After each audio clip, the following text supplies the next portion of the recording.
Director Research, Dr. Mini Aravatia, Professor Dharmendra Ahuja ji, Dean, Faculty of Namaste, ma'am. Science, and myself, Professor S. Lal. So very soon we are going to start our this 5 days FDP. And really it is a matter of pride that Honorable Advisor NAAC, Madam Sujata has accepted our request, and this is showing that actually she is keen interested to empower the women in the country. When we requested her and we said that we are from India's first state private women's university, and we are organizing a faculty development program. So in spite of a very, very busy schedule, we can't say that how busy is she. And she spared the timing, and she given consent that she will grace this inaugural session as well as in the validatory session. She will give her, insights about our 5 days FDP. So, just madam, now over to President IC sir, and I am coordinating with the Honorable Advisor and CEO sir, so that we can start this function.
Now, as per our notified schedule,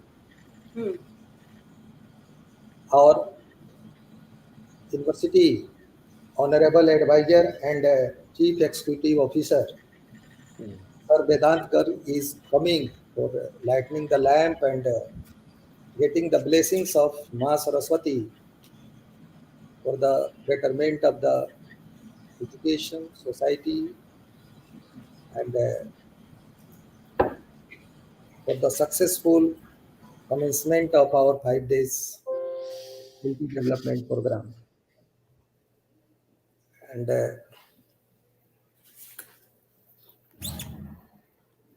today we are very much thankful to Madam Professor Sujata P. Shambhag, who has spared a very precious time for all of us.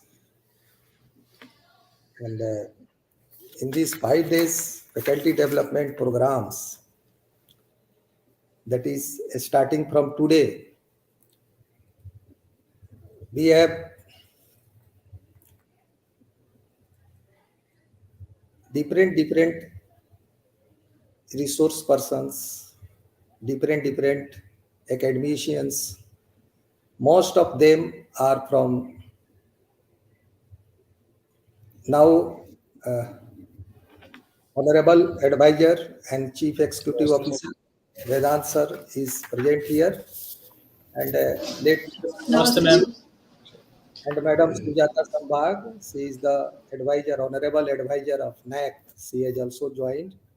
Now, on behalf of the whole fraternity of Jyoti Vidyapeeth Women's University, we welcome you, Honorable Advisor and CEO sir, Honorable Chancellor of this university, Madam Mithilesh Garg ji, Honorable Guest of Honor of this opening session, Madam Sujata Sambhag ji,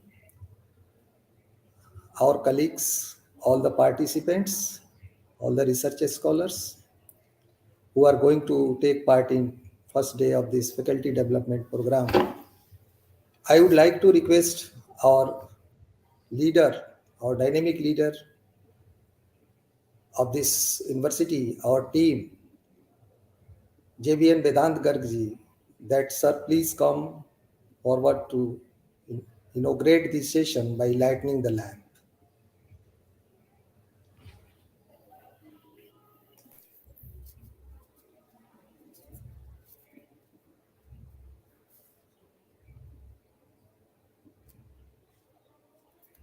And this occasion is being graced by Madam Sujata Sambhag.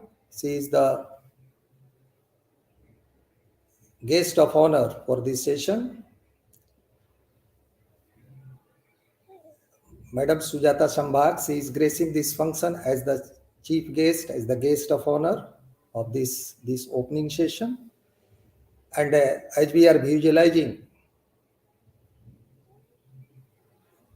our honorable advisor and chief executive officer, JBN Vedant Gargji, is lighting the lamp,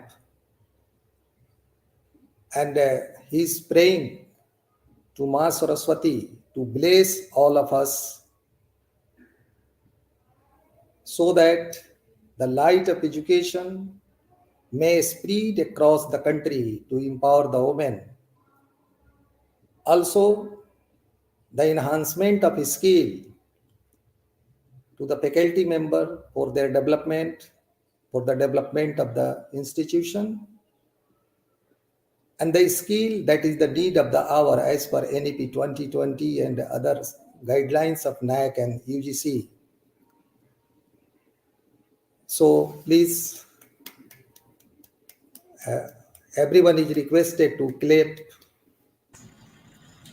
and this is the time to worship Ma Saraswati. This is the Indian ancient tradition that whenever we start or any academic work, then we pray to Lord Ganesha or Ma Saraswati. So this is the beauty of our nation, that in a spite of series of inventions, we follow our customs. In Jyoti Vidyapeeth Women's University, we inculcate among the students the traditions of modern as well as the ancient traditions that had been part of our society.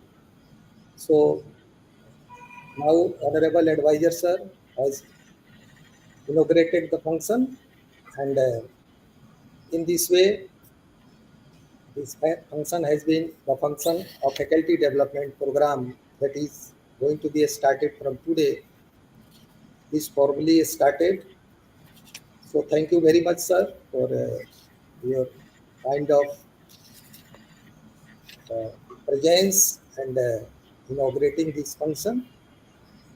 Once again, on behalf of Jyoti Vidyapeeth Women's University and all the stakeholders who are taking part in today's faculty development program, we wholeheartedly welcome to our guest of honor, Madam Sujata P. Sambhag, who is the honorable advisor of NAAC, and nowadays it is honest comment that she is the symbol of women empowerment in our country. Tirelessly she is working day and night for the betterment of our country. So as per the schedule, now I request technical team for Bande Matra, and I request all the participants please stand up in the respect of our nation. So technical team, please Bande Matra.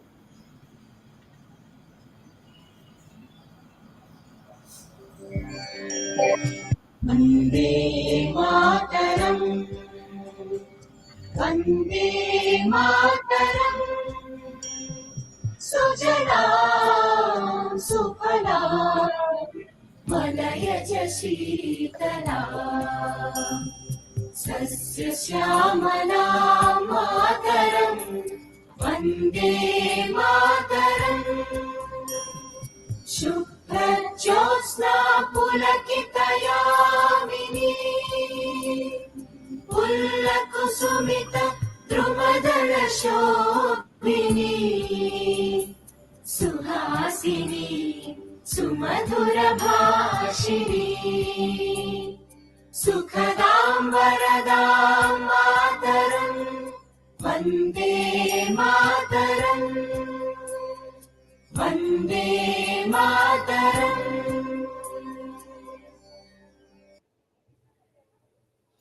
Thank you. So, respected participants, guest of honor of today, Madam Sujata Sambhat, who is the Honorable Advisor NAAC, Bangalore. Our colleagues, President IC, Professor Pramod K. Raghav sir, Professor Dharmendra Ahuja sir, who is the Dean Faculty of Pharmaceutical Science, Madam Mini Amit Aravatia ji, who is the Directorate of Research and Development of Jyoti Vidyapeeth Women's University, and our pillar of strength, who has been inspiring source to conduct this faculty development program, our Honorable Advisor and CEO sir, respected Registrar Madam Hema Bafila ji, our Chairperson of this university, Madam Mithilesh Garg ji, we, the organizing team of this faculty development, are welcoming you all from the bottom of our heart. Here, in a very short, I would like to say something about this faculty development program along with welcome note, that the topic of today's faculty development program, that is commencing today and ending on 19th, 7 parameters of NAAC and mechanism of qualitative research publication and project preparation. Madam Guest of Honor, this topic is, I hope, very, very relevant for all the institutions across the country. Those who are having whatever may be the grade they are having.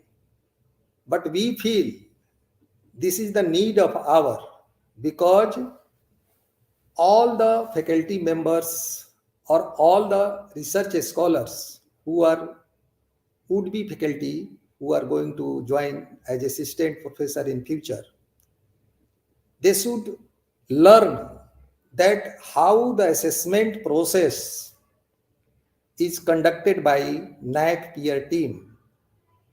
What are the 7 parameters on which NAAC is supposed to assess any institution? What is the qualitative and quantitative parameters? And what are the different aspects that is taken into the consideration in NAAC? We want to make it familiar to all the participants, and for that we have invited different resource persons for different parameters. So just let me allow to say in brief that who are going to participate in our this 5 days faculty development program. Today we will have Dr. Sudhir Gawane, who is the chairperson of NAAC peer team, and he has been Vice Chancellor 4 or 5 times. He is a very seasoned and renowned academician of the nation. Our president in charge, Professor Pramod K. Raghav, who is supposed to be a very, very, instrumental and very, very expert in research and other aspect of academic. So he is also delivering today research project way to proceed. We are Mini Amit Aravatia ji. She is the in-house expert and she will be talking about SSR filing and inputs, teaching, learning and evaluation. It will be explained by Dr. Miss Maya Ingle. She is also NAAC peer team member. And how to file different types of research project. Some tips related to this may be given by our colleague who is the seasoned researcher and expert of this field, Professor Dr. Dharmendra Ahuja ji, who is the Dean Faculty of Pharmaceutical Science of Jyoti Vidyapith Women's University. DBB documentation by Rupesh Shukla ji, Research Innovation and Extension, Dr. S.N. Panda ji, Student Support and Progression, Dr. Sanjeev Kumar ji, Institutional Values and Best Practices, Dr. Mangal Mishra ji, Leadership, Girbhan's Leadership and Management, Dr. Meena Chandrawakar. She is also chairperson of NAAC peer team. Qualitative research publication. I would like to say something about this in upcoming session and different type of research project and their formulation by Dr. Uttam Sharma. And in validatory session, again, we are thankful to Madam Sujata Shambhag, who has accepted our request to be guest of honor in validatory session. Means on 19th, Madam will be also available with us to bless all the participants and say something about. So this was the brief description about the 5 days journey that is going to be covered with the help of different academicians, experts of this faculty development program. So as in the beginning I said that the 7 parameters of NAAC and mechanism of qualitative research publication and project preparation. This is the topic. Means this topic is containing 2 dimensions. In 1 dimension, we are going to learn the 7 parameters of NAAC, assessment, marking process, what the team expects, what the institution should have, how the team works, and what we should have. And the second dimension is very, very important because Jyoti Vidyapith Women's University is a 12BA status university in India. And this is a matter of pride that we are one of the 2 and 3 universities across the country who are having 12BA status. Means all the faculty members, all the students, all the research scholars associated with this university are eligible for government or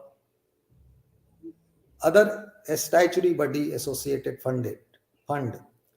So we are delighted here to learn about all these things that we have planned, and our registrar, I would like to say honestly, Madam Hema Bafila ji has been very, very instrumental that our teacher must learn how to file the project, how to write the project, and how to write the actual project, because we are eligible for any government grant. So these are the 2-dimensional topic, and experts of their own dimension, their own vision will be here. So once again, on behalf of Jyoti Vidyapith Women's University, I wholeheartedly welcome our Honorable Chairperson of this university, Madam Mithilesh Garg ji, our Honorable Advisor and CEO, Sir Vedant Garg ji, all our guests of honor of today, Madam Sujata Shambhag ji, and we have no word to explain that how we are excited and happy to see Madam Sujata, because in coming days we are expecting much and much to learn from you, because we are the women's university who is working for the empowerment of the women, and the mission of our university, madam, is to education for community development leading to women empowerment, and you are also symbol of women's empowerment. So thank you very much. Once again, I welcome all the participants, all the officers, all the guests, and now it is time to request our team leader, our visionary and dynamic advisor of this university, who is working day and night for the betterment of this university, Sir Vedant Garg, with his keywords. So I request JBN Vedant Garg ji for his keywords. Sir, please. Namaste, everyone. Namaste, our honorable guest of honor, our resource persons present here, our faculty members, and our JVN research scholars. It gives me a great pleasure to welcome all of you on this opening ceremony of the 5-day faculty development program on the process of accreditation, which is aimed at ensuring quality in higher education, which we are organizing in association with the internal quality assurance shell of the university for all the teaching fraternity and the research scholars to enrich their knowledge through interaction with eminent personalities from academically renowned former as well as present members of National Assessment and Accreditation Council, that is NAAC. The knowledge sharing will improve the teaching learning process to the students and benefit our society. I highly appreciate and sincerely welcome all our invited honorable resource persons from NAAC and the members of the university as well as IQAC to the faculty development program. Now, this is the major goal of the university to enhance our credibility by securing statutory recognitions in terms of quality. But securing good accreditation is not the duty of the management alone. In fact, I think the entire students, scholars, and faculty members must be sensitized to such a need. So, apart from gathering new knowledge, the objective of this faculty program is to ensure and to introduce the participants to the proceeding of NAAC on the overall NAAC parameters and give an insight into how we can prepare ourselves from NAAC accreditation. This faculty development program is intended to orient participants towards developing their own research plans, paying due attention to every stage of research.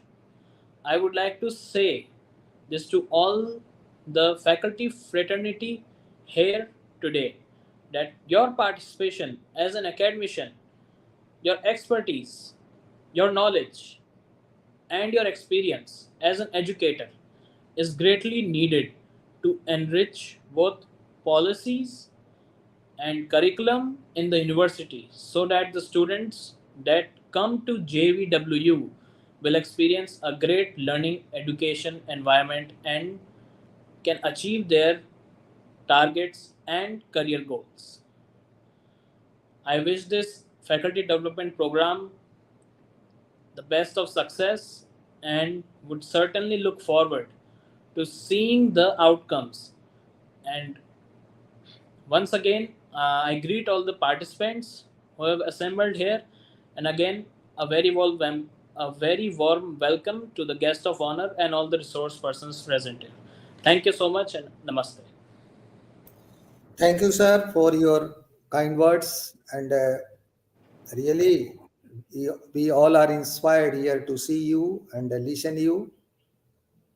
And definitely, all the participants, specifically the faculty member, will note down that what actually our experts are saying and how we have to proceed in our further accreditation and other process. And we are thankful to the IQAC of this university, which instrumental behind the conduction of this faculty development program along with the university, Jyoti Vidyapith Women's University. So thank you, sir, again. And now it is time to request our guest of honor. Before that, I would like to request President in charge of Jyoti Vidyapith Women's University to say something as introductory remarks of Jyoti Vidyapith Women's University, because our guest of honor of today, as well as so many other participants and stakeholders, would like to know something about our university. So, Professor Pramod K. Raghav, sir, please say something about Jyoti Vidyapith Women's University. Yes. Namaste. Honorable Chairperson, ma'am, Honorable Advisor and CEO, JVN Vedant Garg, sir. Today's guest of honor, the very respected Dr. Sujata R. Sambhag, Honorable Advisor, NAAC Bengaluru, all esteemed speakers, my dear colleagues who are present here, Professor S. Lal, sir, who is the proctor, Dr. Dharmendra Ahuja has already been introduced, Director Pharmacy, Dr. Mini Amit Aravatia, Director DRD, and the very dynamic, talented, hard-working, our registrar, Madam Dr. Hema Bafila, Madam. Esteemed faculty members and research scholars, it is a matter of immense pleasure, great pleasure indeed, that university is organizing a 5-day faculty development program on 7 parameters of NAAC and mechanism of quality research publication and project preparation. One thing which I would like to highlight here is that this 5-day faculty development program is equally good for the faculty members as well as research scholars. Quality of higher education has utmost importance nowadays for maintaining the quality of higher education. There are several check and balances in form of parameters and indicators. To me, faculty members, as I said, and research scholars are the pillars of the institutions. Why? Because they are the real implementers. They are the real doers. So it should be ensured by the leadership, not only of this university, but by any university institution, to make sure that there must be the professional development, knowledge and skill enhancement of these faculty members as well as research scholars in a phased manner. Jyoti Vidyapith University is organizing this FDP, and it is an effort in the same direction to enhance the knowledge and the skill of the faculty members and research scholars. We all know the university was established in 2008. It is the nation's first private women's university, and it was established by late founder Dr. Pankaj Garg sir, who was the youngest founder of the university and India Book of Records holder. Currently, the university is UGC 2F and 12B status and a NAAC accredited university. Vision of the university. Vision of the university actually includes 7 dimensions: identification, analysis, planning, goals, execution, outcomes, feedback, and upgradation. And for what? So that it may provide responsibilities to the non-addicted, disciplined, human interactive, skilled, and socially responsible women, which we are producing in form of women empowerment. The mission of the university is to provide education for community development leading to women empowerment. And what is the mandate? The mandate of the university is that all students should be responsible for development of their surrounding areas in the context of mission and academic curriculum with practicing and recognizing local, regional, rural technologies, traditional medicines, therapies, customs, and rituals as local research resources. As far as university atmosphere is concerned, educational atmosphere is concerned, for ensuring the quality education and research-driven performance, the university has IQAC, Internal Quality Assurance Cell, in place. Accept use of ICT tools in teaching and smart classrooms. Well-developed laboratories are strengthening the research performance of the university, and there is an atmosphere of ideation, innovation, and incubation in the university for sure. And to cater the need of faculty members, research scholars, and the students, the university has well-developed innovation and incubation center. The university also has a startup cell. The novel findings of the researcher scientific fraternity, the faculty members and research scholars of the university are being submitted for patenting, for patent registration in the form of patents. University also ensure, and that is very important, that whatever the research findings are there, they must be disseminated through various platforms in form of publications in Scopus and UGC Care journals, in form of seminar, conferences, symposias, and in that direction, university also has its own quality journal, which is very well indexed and has ISSN number also. The university believes strongly in the industry institute linkages, and therefore national and international MOUs are done with reputed organizations. The university also has a feedback system in place on curriculum, courses, teaching, learning, and evaluation. The university also believes in overall development of the student, so their participation in various co-curricular activities, extracurricular activities is also ensured. Except that, I would like to mention here that the university is excelling ahead and ensuring its growth as per next 7 parameters. Further, I am sure, as I said earlier, that this 5-day FDP will be very useful and effective, as university has to go, and we need it. The university has to go for second cycle NAAC assessment and accreditation very soon. At the end, I would like to thank to our honorable advisor and CEO, sir, for providing all of us an opportunity to refresh and enhance the knowledge regarding 7 parameters of NAAC. And this is equally good, as I mentioned before, and I will be mentioning in the coming days and again mentioning, it is equally good for the research scholars. And we decided to include and open it for the research scholar because ultimately they will be the faculty members somewhere, someday.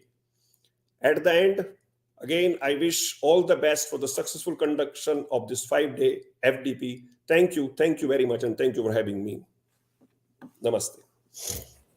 Thank you very much, sir, for your kind words. And now it is a matter of pleasure that our one of the resource persons, Dr. Uttam Sharma, has joined. So, sir, welcome you also in this faculty development program. Though your session is scheduled on the 19th, but we are happy to see you, your gracious presence. So we welcome you also. Now, as since beginning, we are repeating, we are very much delighted to see today our guest of honor of this faculty development program, who is a seasoned academician, and she is a very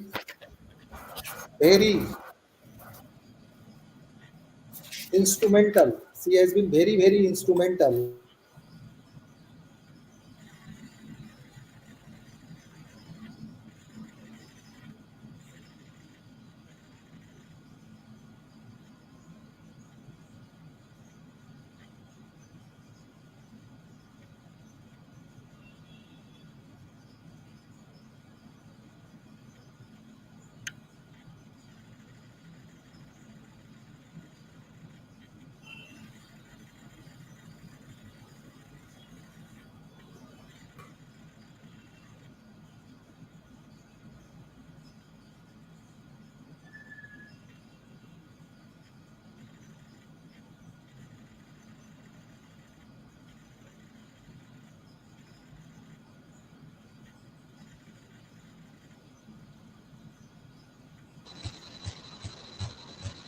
Please unmute yourself.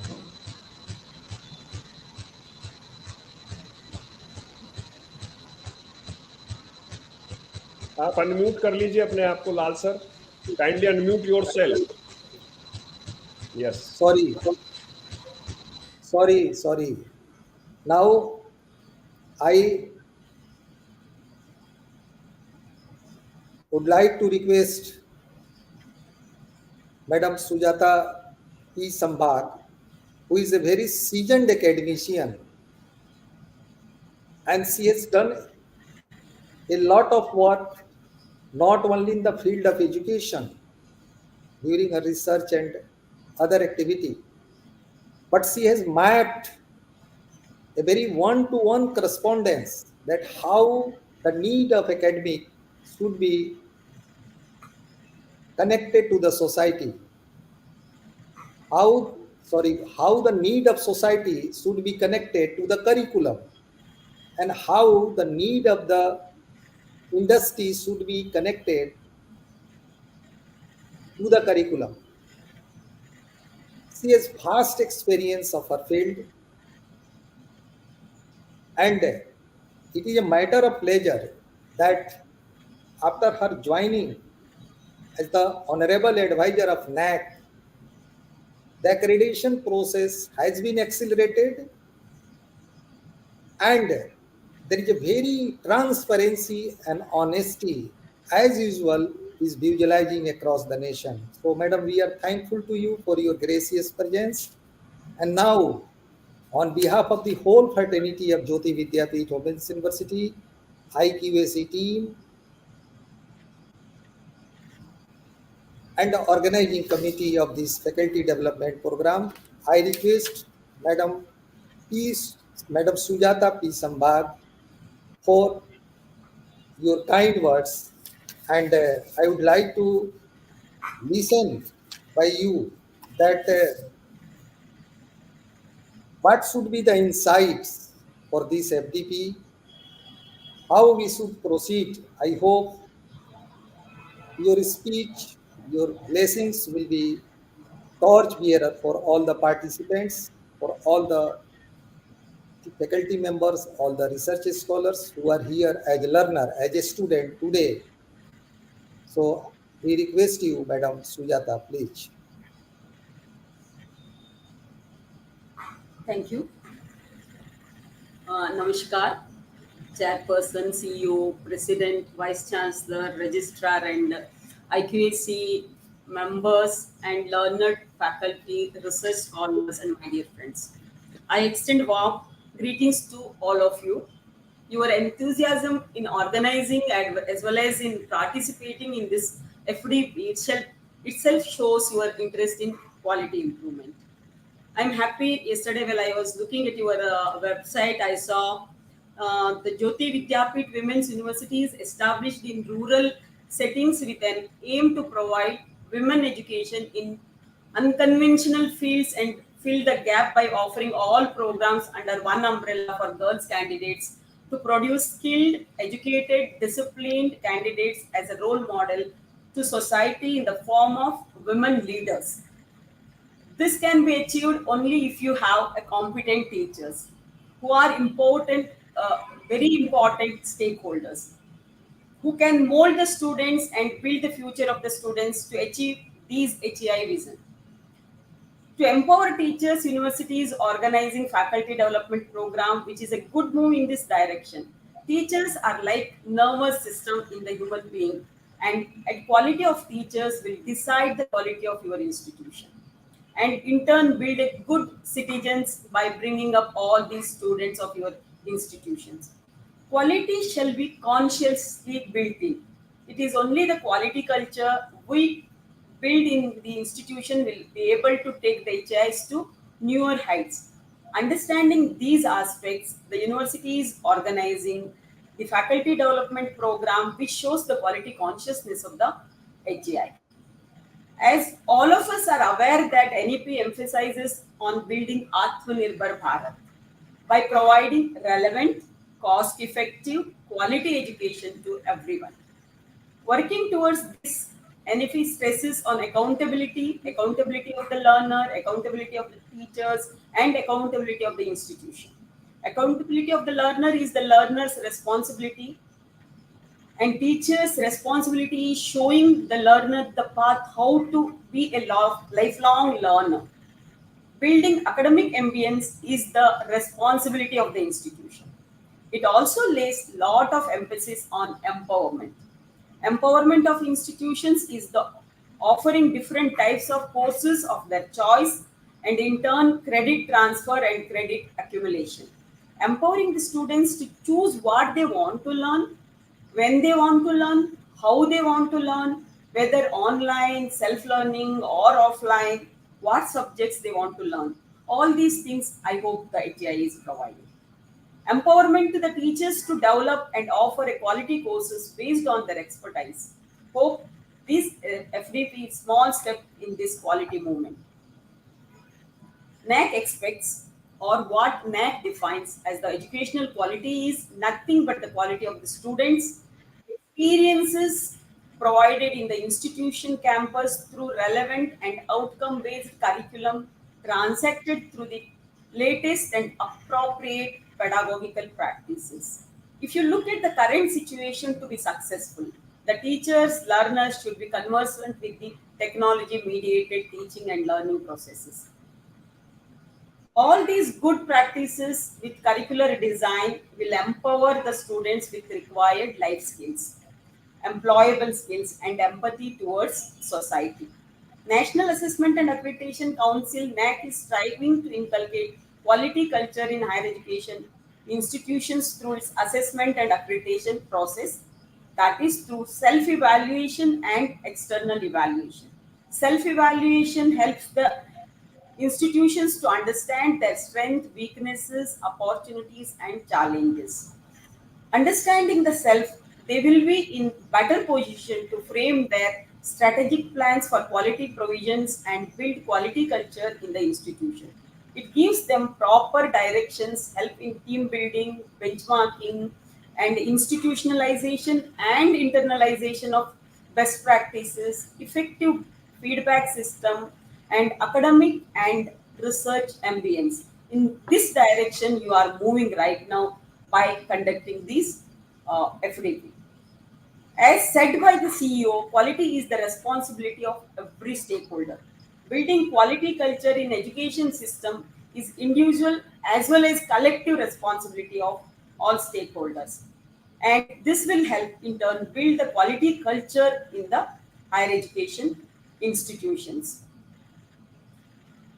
I hope all these things, and in this FDP, they are stressing on the 7 parameters of NAAC. Our 7 parameters covers almost all the activities undertaken in the institution and what are going on in the international level, as well as national priorities.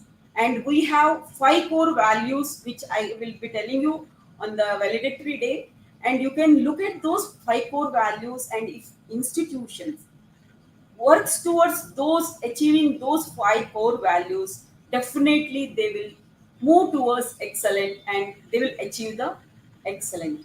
And before I conclude, I would like to say quality is not an expense, it is an investment, and it will give you the return if you really, with your commitment, if you invest your time, effort in the quality movement.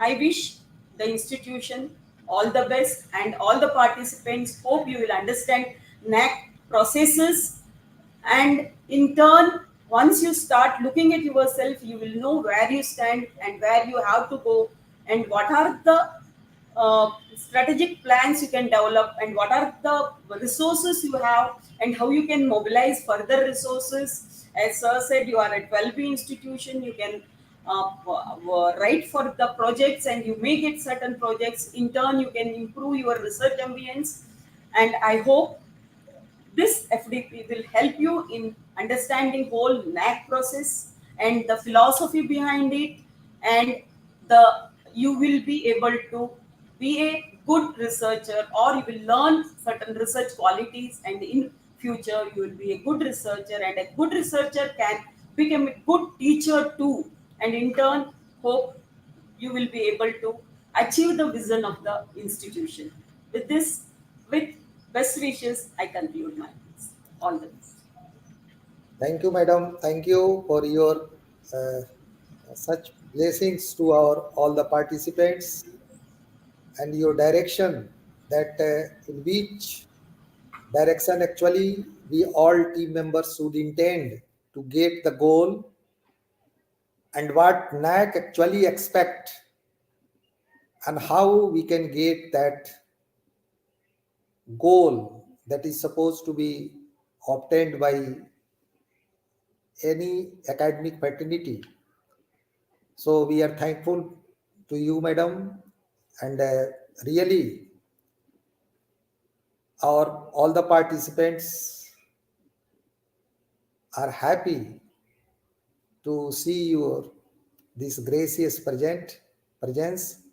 So on behalf of the Jyoti Vidyapeeth Women's University fraternity, we thank you very much, and we request that in spite of your busy schedule, if you have some time for us, then please stay with us, because our other speaker is Professor Sudhir Gawane, and as for information we are receiving, just his flight has landed in a particular place, so he can take some time to connect with us. And as per schedule, his time is from 2 to 3:30, and so in the meantime, I would like to request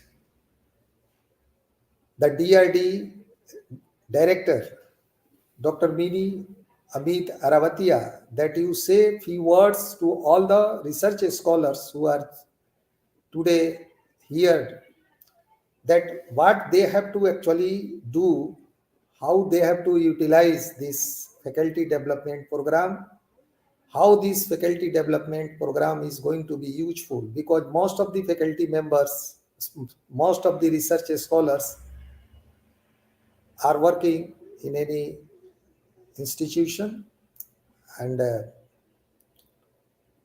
how they can get benefit by attending this 5 days faculty development program.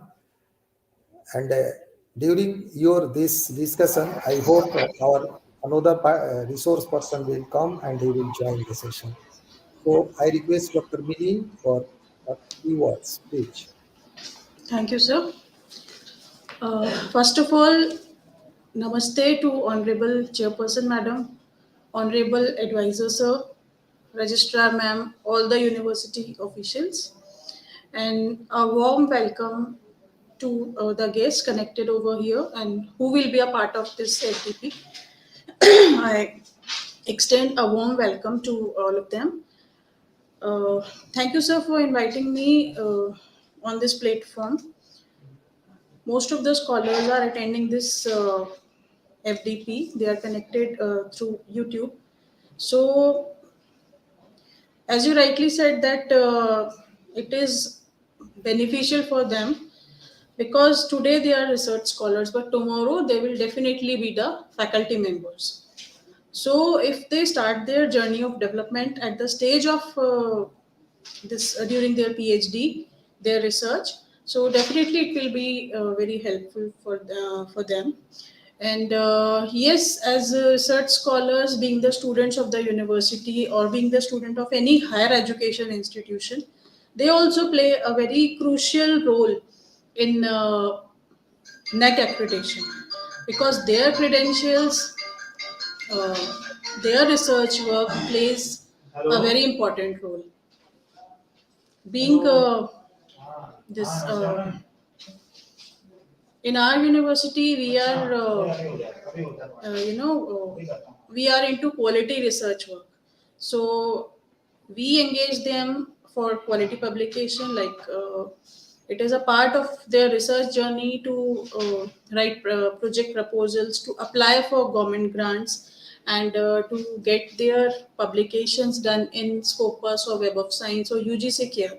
So ultimately, a university is benefited by their publication or research work, but the on first place they are benefited with it. So it is this 5-day FDP is very important for them, and they all should attend this. And secondly, a few sessions are very important for them, like how to proceed for their research work. I think that session is scheduled today itself, and how they can go for project proposals. So, being a 12-day university, they can get benefit from this. They can get benefit of all the fellowships or all the fellowships and scholarship that UGC or any other government agency is providing. So it is a very good platform for them to get benefit and take advantage. So they all should take maximum advantage from these kind of sessions. So I think they can get maximum benefit of it, right? If all the scholars are connected, so I request them to attend all the sessions. All the speakers are very expert in their field, so they should spare time and take benefit of the knowledge. Thank you, sir.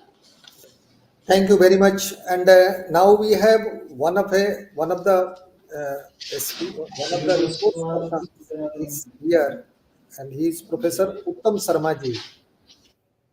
So he has been, renowned researcher, and he has done on different segment of research and project. Though his session is scheduled at the end of this 5 days faculty development program, but now today he is connected with us. So I would like to get benefit of his presence. And Uttam sir, just Am I few audible? words. Am I Yes, sir, audible? yes, some just few words till the joining of our next speaker, to our all the faculty members, all the research scholar, all the stakeholders about this 5 days faculty development program, and your regards, your remarks about this 5 days faculty development program, please. So, a warm good afternoon to all the respected dignitaries on this virtual platform, and research scholars, students, Honorable Vice Chancellor sir, Honorable Ahuja sir, and my dear friends. Uh, as far as NAAC point of view, all you might be aware that the research, consultancy, patents, projects, these they have a higher marking range as compared to a college or an institute. Because what NAAC expect from a university is the research part. That's why they have put more component of research part. So I will be talking about the different opportunities for getting research fund and how to write a research project. What are the points you must keep in your mind while writing a research proposal, so that there are more chances to get a project from different funding agencies. So I will be talking on I think on the last day just before validatory session. So I will give you the insights of the different funding opportunities available in the government sector, semi-government sector, private sector, then funding opportunity from abroad, foreign countries also, and how to write a good research proposal. I will share my experience because I have completed 5 to 6 research projects with a research grant of more than 1.5 crores. and I have completed 5 1, and I am working on the 2 more. So just I will share my experience through the PowerPoint presentation on that day.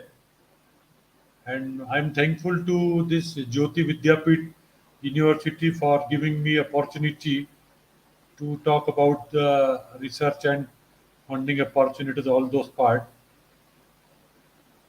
So thank you very much. And this Jyoti Vidyapit is doing a excellent job in providing education to women, especially in the rural areas. So working in the rural area and that too with the uh, women and girls is a So, great sir, I would task. like to little bit stop you for a minute. We are set up in rural area, but we are catering the need of entire country. Yeah, As a Jyoti Vidyapit Women's University, Jaipur, and the candidates, students are from all over the country. They are coming here. It's a fully residential university. yes. This But is the yes, we mini. are in a This is rural the area, so local part we are catering the need of a local area also. Thank you, Professor sir. Sarma. Yeah, Uh, Here is a mini India, means students of each and every part of India, nice, very whether it nice. is northeast, whether it's from Jammu, Kashmir se Kanyakumari tak, as we Yeah, I see. have gone through. I have gone through your Yeah. website and So, all those. so That, since our founder of this university, Honorable Dr. Pankaj Garg, was a very, very visionary person, and it was his brainchild that how to empower the women and what type of empowerment should be given to them. And no, I when was he, I was very enthusiastic about this event. That's why I have especially joined in the inauguration session. I asked yeah, about the link from the committee members that I would like to join and be a part of the inauguration session and want to see how the things are going on. Thank you very now much. we have thank you sir, thank you very much for your kind words. Now we have Professor Dharmendra Ahuja ji, and he is a Dean Faculty of Pharmaceutical Science. I hope this is right time to request him also for his few words for all the participants who are here today to learn something Yeah. from this five faculty development program. So, sir, few words till the moment our next speaker is supposed to join. Please. Thank you, Dharmendra. Proctor sir, for. I hope I am audible. Yes, sir. Yes, sir. My Please. voice is audible. Yeah. So thank you, Proctor sir, for uh, including me in the discussion in between the expert is coming. And first of all, uh, No, your I session would is like to thank. already scheduled. Your session is Yeah, already I know, scheduled. I know. Yes, sir. Be Yes, sir. Yes, listening sir. a lot from Yeah, you. that Yeah. that is tomorrow at 3:30. Yes. I'll be Yeah. there Yeah. in that session. And first of all, the management, the chairperson ma'am, honorable advisor sir, CEO ma'am, registrar ma'am, all the higher dignitaries sitting on the dais. Uh, it is a really important event for all the faculties and research scholar, as nowadays not only the universities, also the faculties have to improve themselves if they want to stay in the profession itself. It is such a situation because now international universities are coming, you know. Now it is not only India, it's now this world is very small place. Now the world is not so wide. When the IT has came, the international universities are also coming. Newer and newer regulation in parliaments are regularly coming. You know, online education is already there. Distance education was earlier a thing, but now online degrees are coming, as you all know. So international universities are coming. Now in this scenario, how to identify that which university is providing quality, how to identify which faculty is having standard set of knowledge. For that, consideration, in fact, their ranking will matter. The agency like NAAC, NIRF, and other different renowned agencies are also coming, like Times Higher Education ranking is also being considered in the new parliament bill. So in addition to NAAC, NIRF, Times Higher Education ranking will also be considered. So newer and newer agencies will be coming, and the day might come when the average of these all agencies ranking might be considered, because nowadays statistics is also improving. You see, in the journals or in the publication scenario, we are considering Scopus, we are considering Web of Science. Why we are considering them? Because of their statistically strong infrastructure, or we can say the network.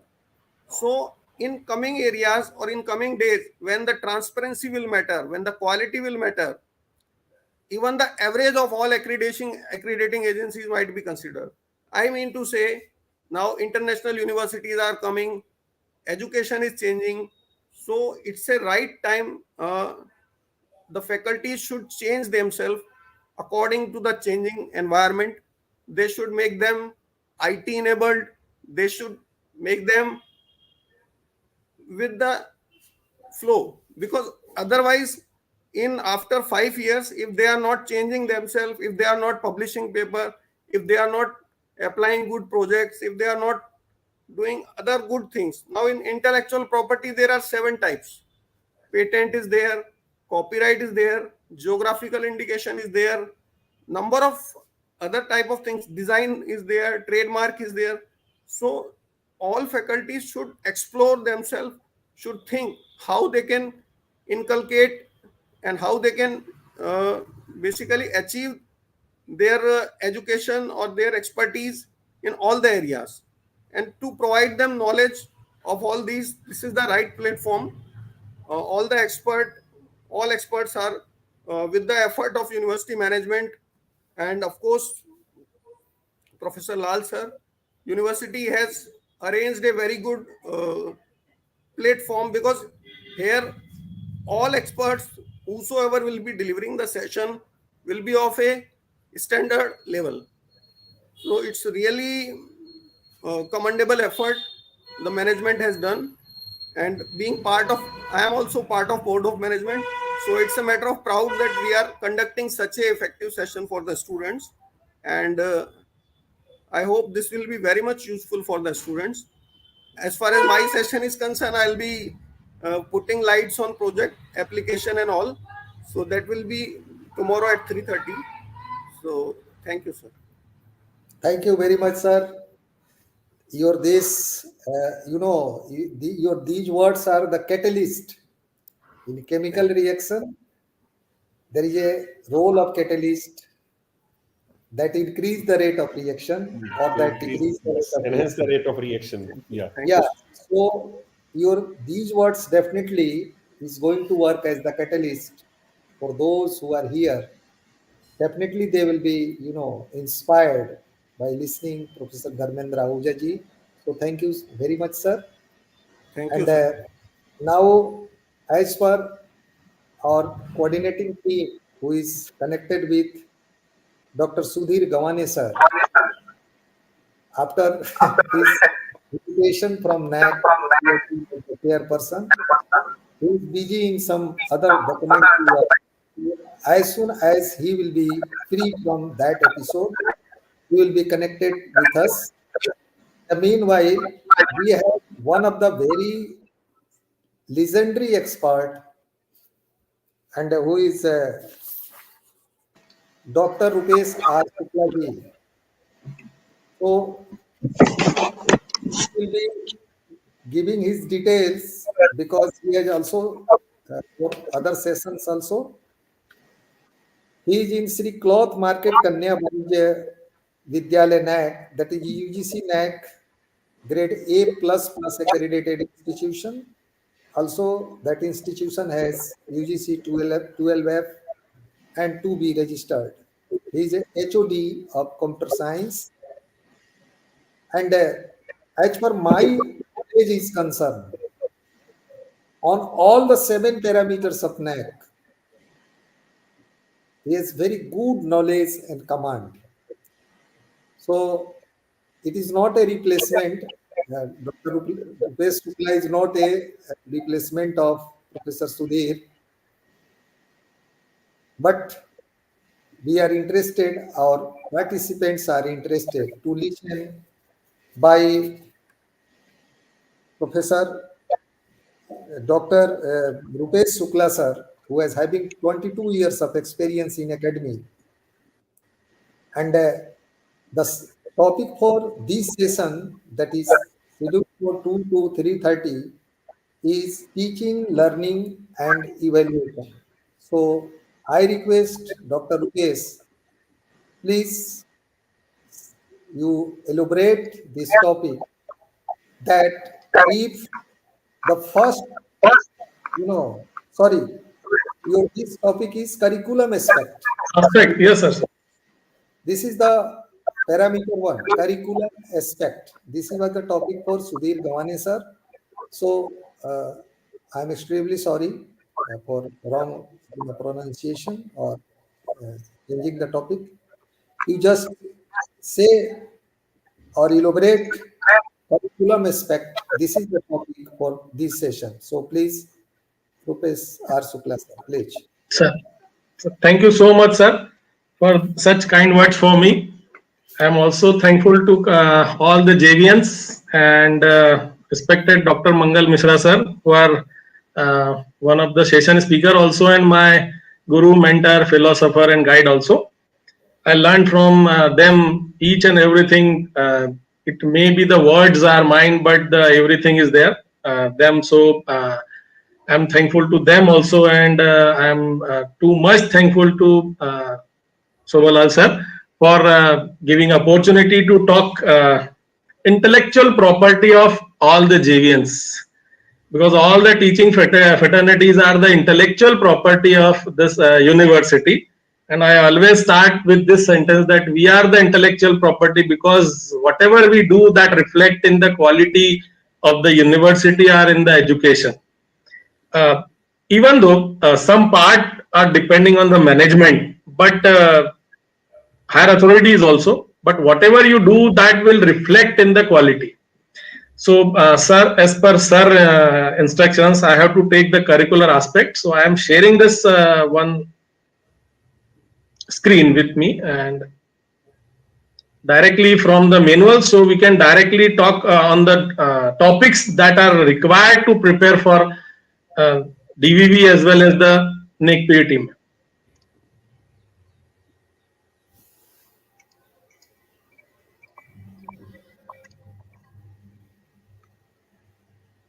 I hope screen is visible, sir.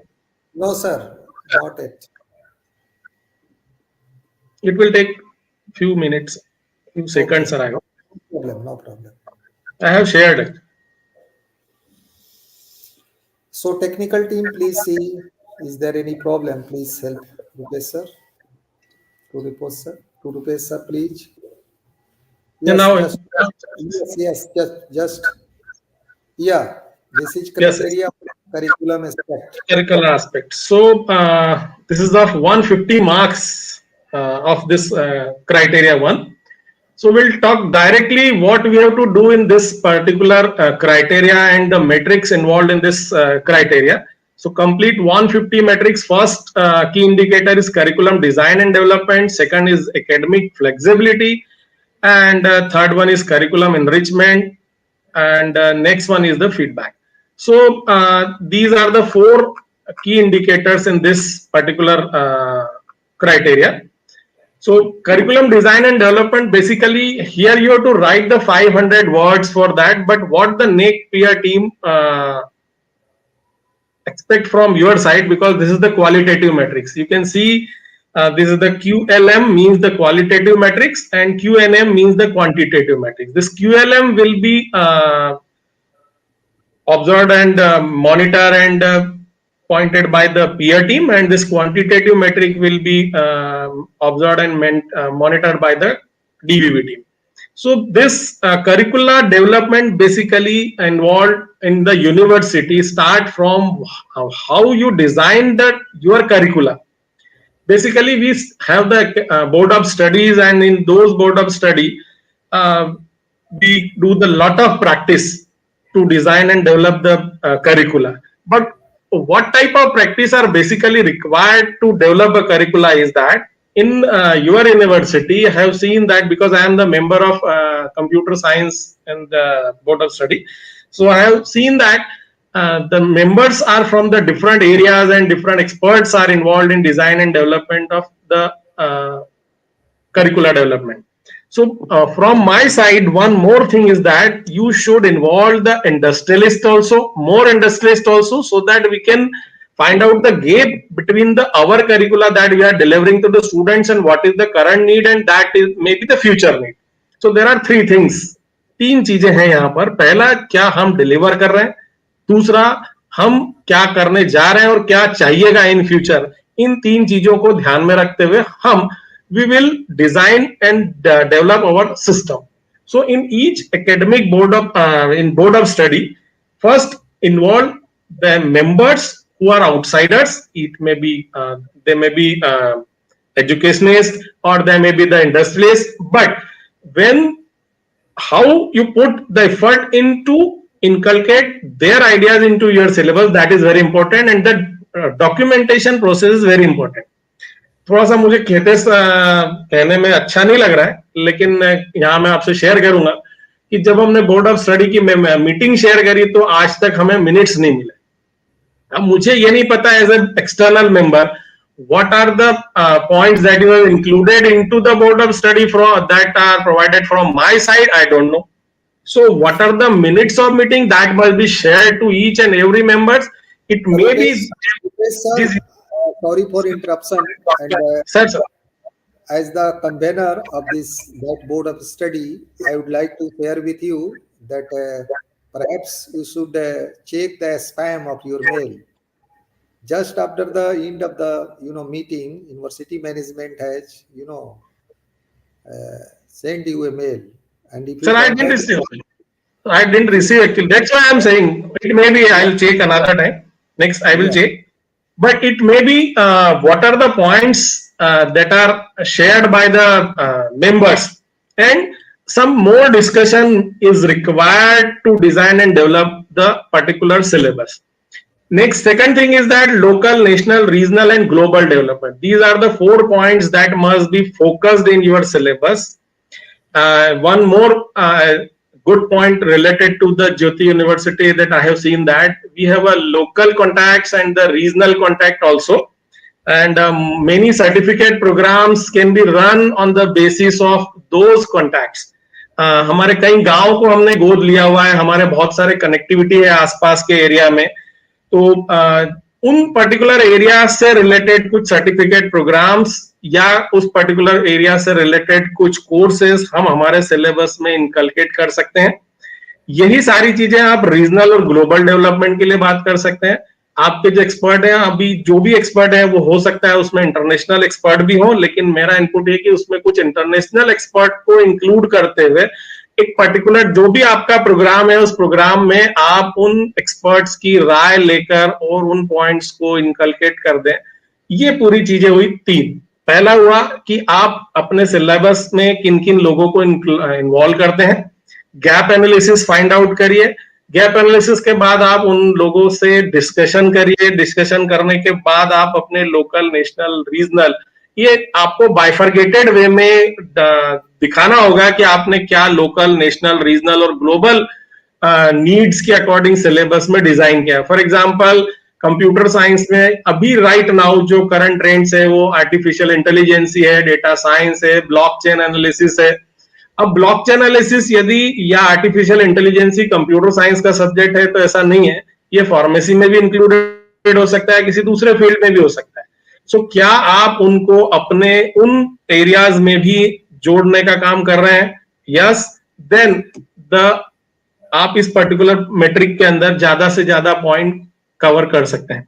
So point cover करने के लिए इनका bifurcation बहुत जरूरी है, उसके efforts बहुत जरूरी है और उनका डॉक्यूमेंटेशन प्रोसेस बहुत जरूरी है. सो पहली गैप एनालिसिस, दूसरा इन चारों चीजों को इनकलकेट करना, जिसके लिए आपको एक्सपर्ट जो है वो आउटसाइडर होना चाहिए. You must have the proof of communication between that held between the outsiders and your organization. At that time, the NAAC peer team member will be satisfied with your efforts. Next thing is that you should involve all the stakeholders to design and develop the program outcome, program specific outcome, and course outcome. Not only defining is important, but how these are formulated. Means after defining and inculcating in the syllabus, how you are attaining these, that is also important. And for the attainment process, what you are doing, what are the efforts are required also. Means this particular point basically focus on the outcome education. So outcome based आपका जो effort है वो इन 3 चीजों को आपका जो है वो पूरा करेगा. सो पहला आप इन्वॉल्व करिए आउटसाइडर्स को, नेशनल, लोकल और रीजनल लोगों को. फिर इन लोगों के सिलेबस आप इसमें इंक्लूड करिए अपने पर्टिकुलर पॉइंट के अंदर. इट में भी कि किसी प्रोग्राम में हो सकता है कि लोकल हो, किसी में नेशनल लेवल पर हो या रीजनल लेवल पर हो. अब प्रोग्राम आउटकम डिफाइन करने के लिए, कोर्स आउटकम डिफाइन करने के लिए, पीएसओ डिफाइन करने के लिए आप कंप्लीट ब्लूम टेक्सोनॉमी को फॉलो करिए. ब्लूम टेक्सोनॉमी से ही आप उसके डिफरेंट 4 लेवल्स को यूज करते हुए 4 अटेंडमेंट प्रोसेस को आप इन्वॉल्व करिए. तब जाकर ये पूरा पॉइंट कंप्लीट होता है. और ये 1 साल का काम नहीं है, हर साल आपको उसमें कुछ ना कुछ ऐड करना पड़ेगा. You have to made effort for continuous 5 years. यदि आप ये 5 साल का पूरा कंप्लीट टास्क करते हैं तो डेफिनेटली 500 वर्ड्स की जगह आपको 5000 वर्ड भी कम पड़ जाएंगे इसको राइट अप लिखने के लिए. एक बार आप जैसे sir, I would like to intervene here. Yes yes. ये 4 अटेनमेंट शब्द का आपने प्रयोग किया है, उसके द्वारा क्या बताना चाह रहे हैं? What are the? सर मैं ये बताना चाह रहा हूँ कि ये जो पीओ प्रोग्राम आउटकम, पीएसओ है, कोर्स आउटकम है, एक्चुअली इनको डिफाइन करना ही सफिशिएंट नहीं होता है. ब्लूम टैक्सोनॉमी जो है, जो आउटकम बेस्ड एजुकेशन के लिए डिजाइन करी गई है, उसके बेस पर आप इनके अटेनमेंट लेवल जो होते हैं 4 अटेनमेंट लेवल, उसको आप अचीव करिए. और वो अटेनमेंट को जब तक आप अचीव नहीं करेंगे, और उस अटेनमेंट का लास्ट पॉइंट होता है feedback of the stakeholder. तो जब तक ये सारी चीजें आप उसमें इन्वॉल्व नहीं करेंगे तो ये program outcome, course outcome define करने से काफी नहीं होता है. उनका अटेनमेंट निकालना भी बहुत इंपॉर्टेंट है कि आपने उसको अटेनमेंट किया है या नहीं किया. यदि आप ये कर लेते हैं देन आपके 500 वर्ड्स जो है वो कंप्लीट हो जाएंगे. इसको आप 5000 वर्ड्स में श्योर हूं कि आपको 5000 वर्ड्स भी कम पड़ेंगे इसको लिखने में, क्योंकि इसमें सबसे पहले आपसे बोला involvement of the external members. वो एक्सटर्नल मेंबर जो है वो नेशनल से लेकर लोकल तक लेवल तक के होना चाहिए. दूसरा, क्या आपके आसपास के जो एरियाज हैं जहां से आप सिलेबस डिजाइन कर सकते हैं किसी पर्टिकुलर प्रोग्राम के लिए, और वो डिप्लोमा हो सकता है या डिग्री हो सकता है, डिग्री का पर्टिकुलर कोई कोर्स हो सकता है. उसके बाद आप उनके डिफरेंट स्टेक होल्डर्स की मीटिंग लेकर, उनके इनपुट लेकर इनके पीओ, सीओ, पीएसओ डिफाइन करिए. चूंकि ब्लूम टेक्सोनॉमी में डिफाइंड है पैरामीटर्स, उन पैरामीटर्स को लेकर आप डिफाइन कर सकते हैं और देन आप उसका अटेनमेंट प्रोसेस करिए. इस पूरी प्रोसेस के लिए आप एक काम और कर सकते हैं. फैकल्टीज के लिए हम एक आउटकम बेस्ड एजुकेशन और पीओसीओ डिफाइन एंड अटेनमेंट प्रोसेस के ऊपर एक पूरा वर्कशॉप जो है वो कर सकते हैं. दैट वर्कशॉप जो है वो 4 days to 5 days की हो सकती है. इस पर्टिकुलर एक पॉइंट के लिए 4 to 5 days जो है हम एक वर्कशॉप ऑर्गेनाइज कर सकते हैं, ताकि हमारे लोग जो है वो सीख पाए कि हम किस तरह से उसको डिफाइन करेंगे और किस तरह से उसका अटेनमेंट अचीव. रूपेश सर. जी sir. It is my kind request to you, please don't mind. Yes yes sir, sure. देखिए, प्रोग्राम आउटकम्स क्या हैं, क्योंकि कुछ लोगों ने जो नए नए एमटेक किया है या नए नए पीएचडी किया है, रिसेंटली एकेडमिक ज्वाइन किया है, हम रेदर देन कि फिर से कोई वर्कशॉप ऑर्गेनाइज करें या कुछ अलग से बातें करें. फॉर एग्जांपल, अगर एक बच्ची ज्योति विद्यापीठ की या आईआईटी कानपुर की अगर बीटेक कंप्यूटर साइंस करती है, BTech is the name of a program, right? Yes sir. BTech करने के बाद वो क्या क्या बन सकती है, जो वो बनेगी, जो उसके लिए जॉब प्रोस्पेक्टिव होगा. I hope this is the meaning of program outcomes. No sir. क्या होगा sir? Program outcome is the completely different thing sir. So completely different. But as per Bloom taxonomy में आपको मेरे को लगता है मैं भी कंफ्यूज हूँ तो, और दूसरा Yes, है yes. कि कोर्स आउटकम्स है। कोर्स आउटकम का मतलब हो गया कि जैसे बीटेक कंप्यूटर साइंस में उसको आपने नाम लिया आर्टिफिशियल इंटेलिजेंस या मशीन लर्निंग या डेटा साइंस Yes, sir. या तो किसी पार्टिकुलर जो ये है क्या बोलते हैं सब्जेक्ट है, पर्टिकुलर प्रोग्राम के लिए या कोर्स के लिए कोर्स आते हैं, जो पर्टिकुलर सब्जेक्ट है नैक के नोमेनक्लेचर में वो कोर्स है, तो Yes, sir. कोर्स का भी अपना आउटकम्स है, हम लोग ये समझते हैं। तो आप एक बार क्लियर करिए कि जो पीसीओज है, कोर्स क्या बोलते हैं प्रोग्राम आउटकम्स, प्रोग्राम हाँ, तो थोड़ा सा इसको आप जो है ना अपने तरीके से what you understand actually, you let me request you that please clear this. Okay yes yes sir. Actually basically ये जो मैंने सैंपल यहाँ पर शो किया हुआ है सर, ये कंप्लीटली ब्लूम टेक्सोनॉमी को शो करता है। I am not too much expert in Bloom taxonomy, but superficially I can show that these are the points that are used to define the PO, PSO, PEO, and CO, and these are the learning outcomes, and on the basis of these we can define the different program outcomes and course outcomes for a particular program, and their mapping is required. Means कि आप उस particular course को पढ़ाने के लिए कौन कौन सी pedagogy use करेंगे, कितने हो सकता है कि किसी में केस स्टडी हो, किसी में ऑब्जेक्टिव हो, किसी में क्विज हो, तो उसको फिर आपने किस तरह से कंडक्ट किया, उसका इवेल्युएशन सिस्टम, उस इवेल्युएशन सिस्टम में स्टूडेंट ने क्या लर्न किया।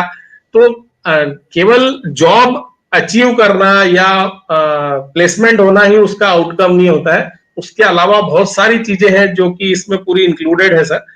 So actually that is a completely out of syllabus from this particular curricular aspect, and it requires too much time to explain, sir. So आप एक बार please दीजिए so that the participants, the faculty members who are here currently, ना, they can study and they can Actually, understand. let me intervene a minute. Actually, we have gone through, as you all know, we are ready now, gearing up for the second cycle. Yes, so yes. Simple example of a course which is a subject and a program, then Okay, got it. Understand that. Yeah. Okay, got it, sir. If this is the subject or course, we call course. This will be the outcome, course outcome, and if it is a program, these will be the program outcomes. Okay, sir. Just got it. Just wait a minute, sir. I am showing this slide for that, sir. Yeah.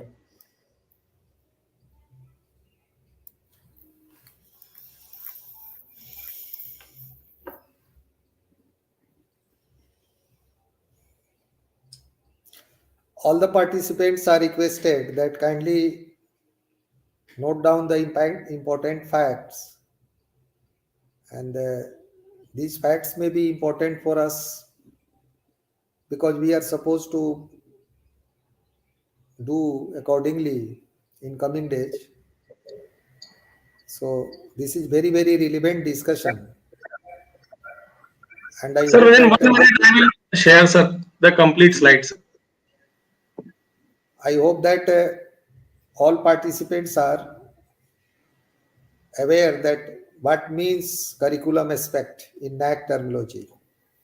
So basically in first point जो है वो यही है कि आप किस तरह से करिकुलर डिजाइन करते हैं और किस तरह से करिकुलम में उसका आउटकम बेस्ड जो एजुकेशन है बेसिकली वो आप करते हैं, दैट इज वेरी इंपॉर्टेंट। तो उसमें बहुत ज्यादा एफर्ट की जरूरत होती है।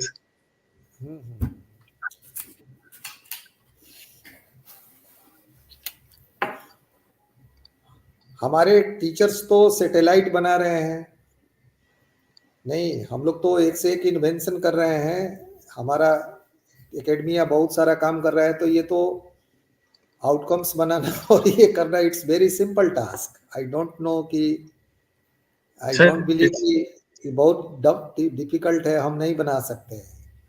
यस सर, बट उसका achievement then attainment and the level of attainment that are very difficult sir. Bloom taxonomy के जो लेवल ऑफ अटेनमेंट है 4 लेवल्स हैं. So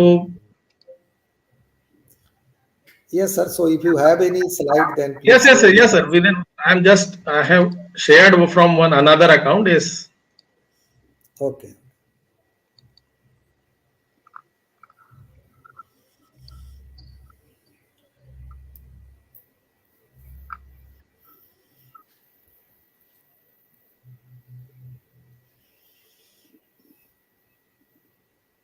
Sir, I hope it's visible. Slide is visible. No, not नहीं, yet. अभी Not yet. visible नहीं है. Okay.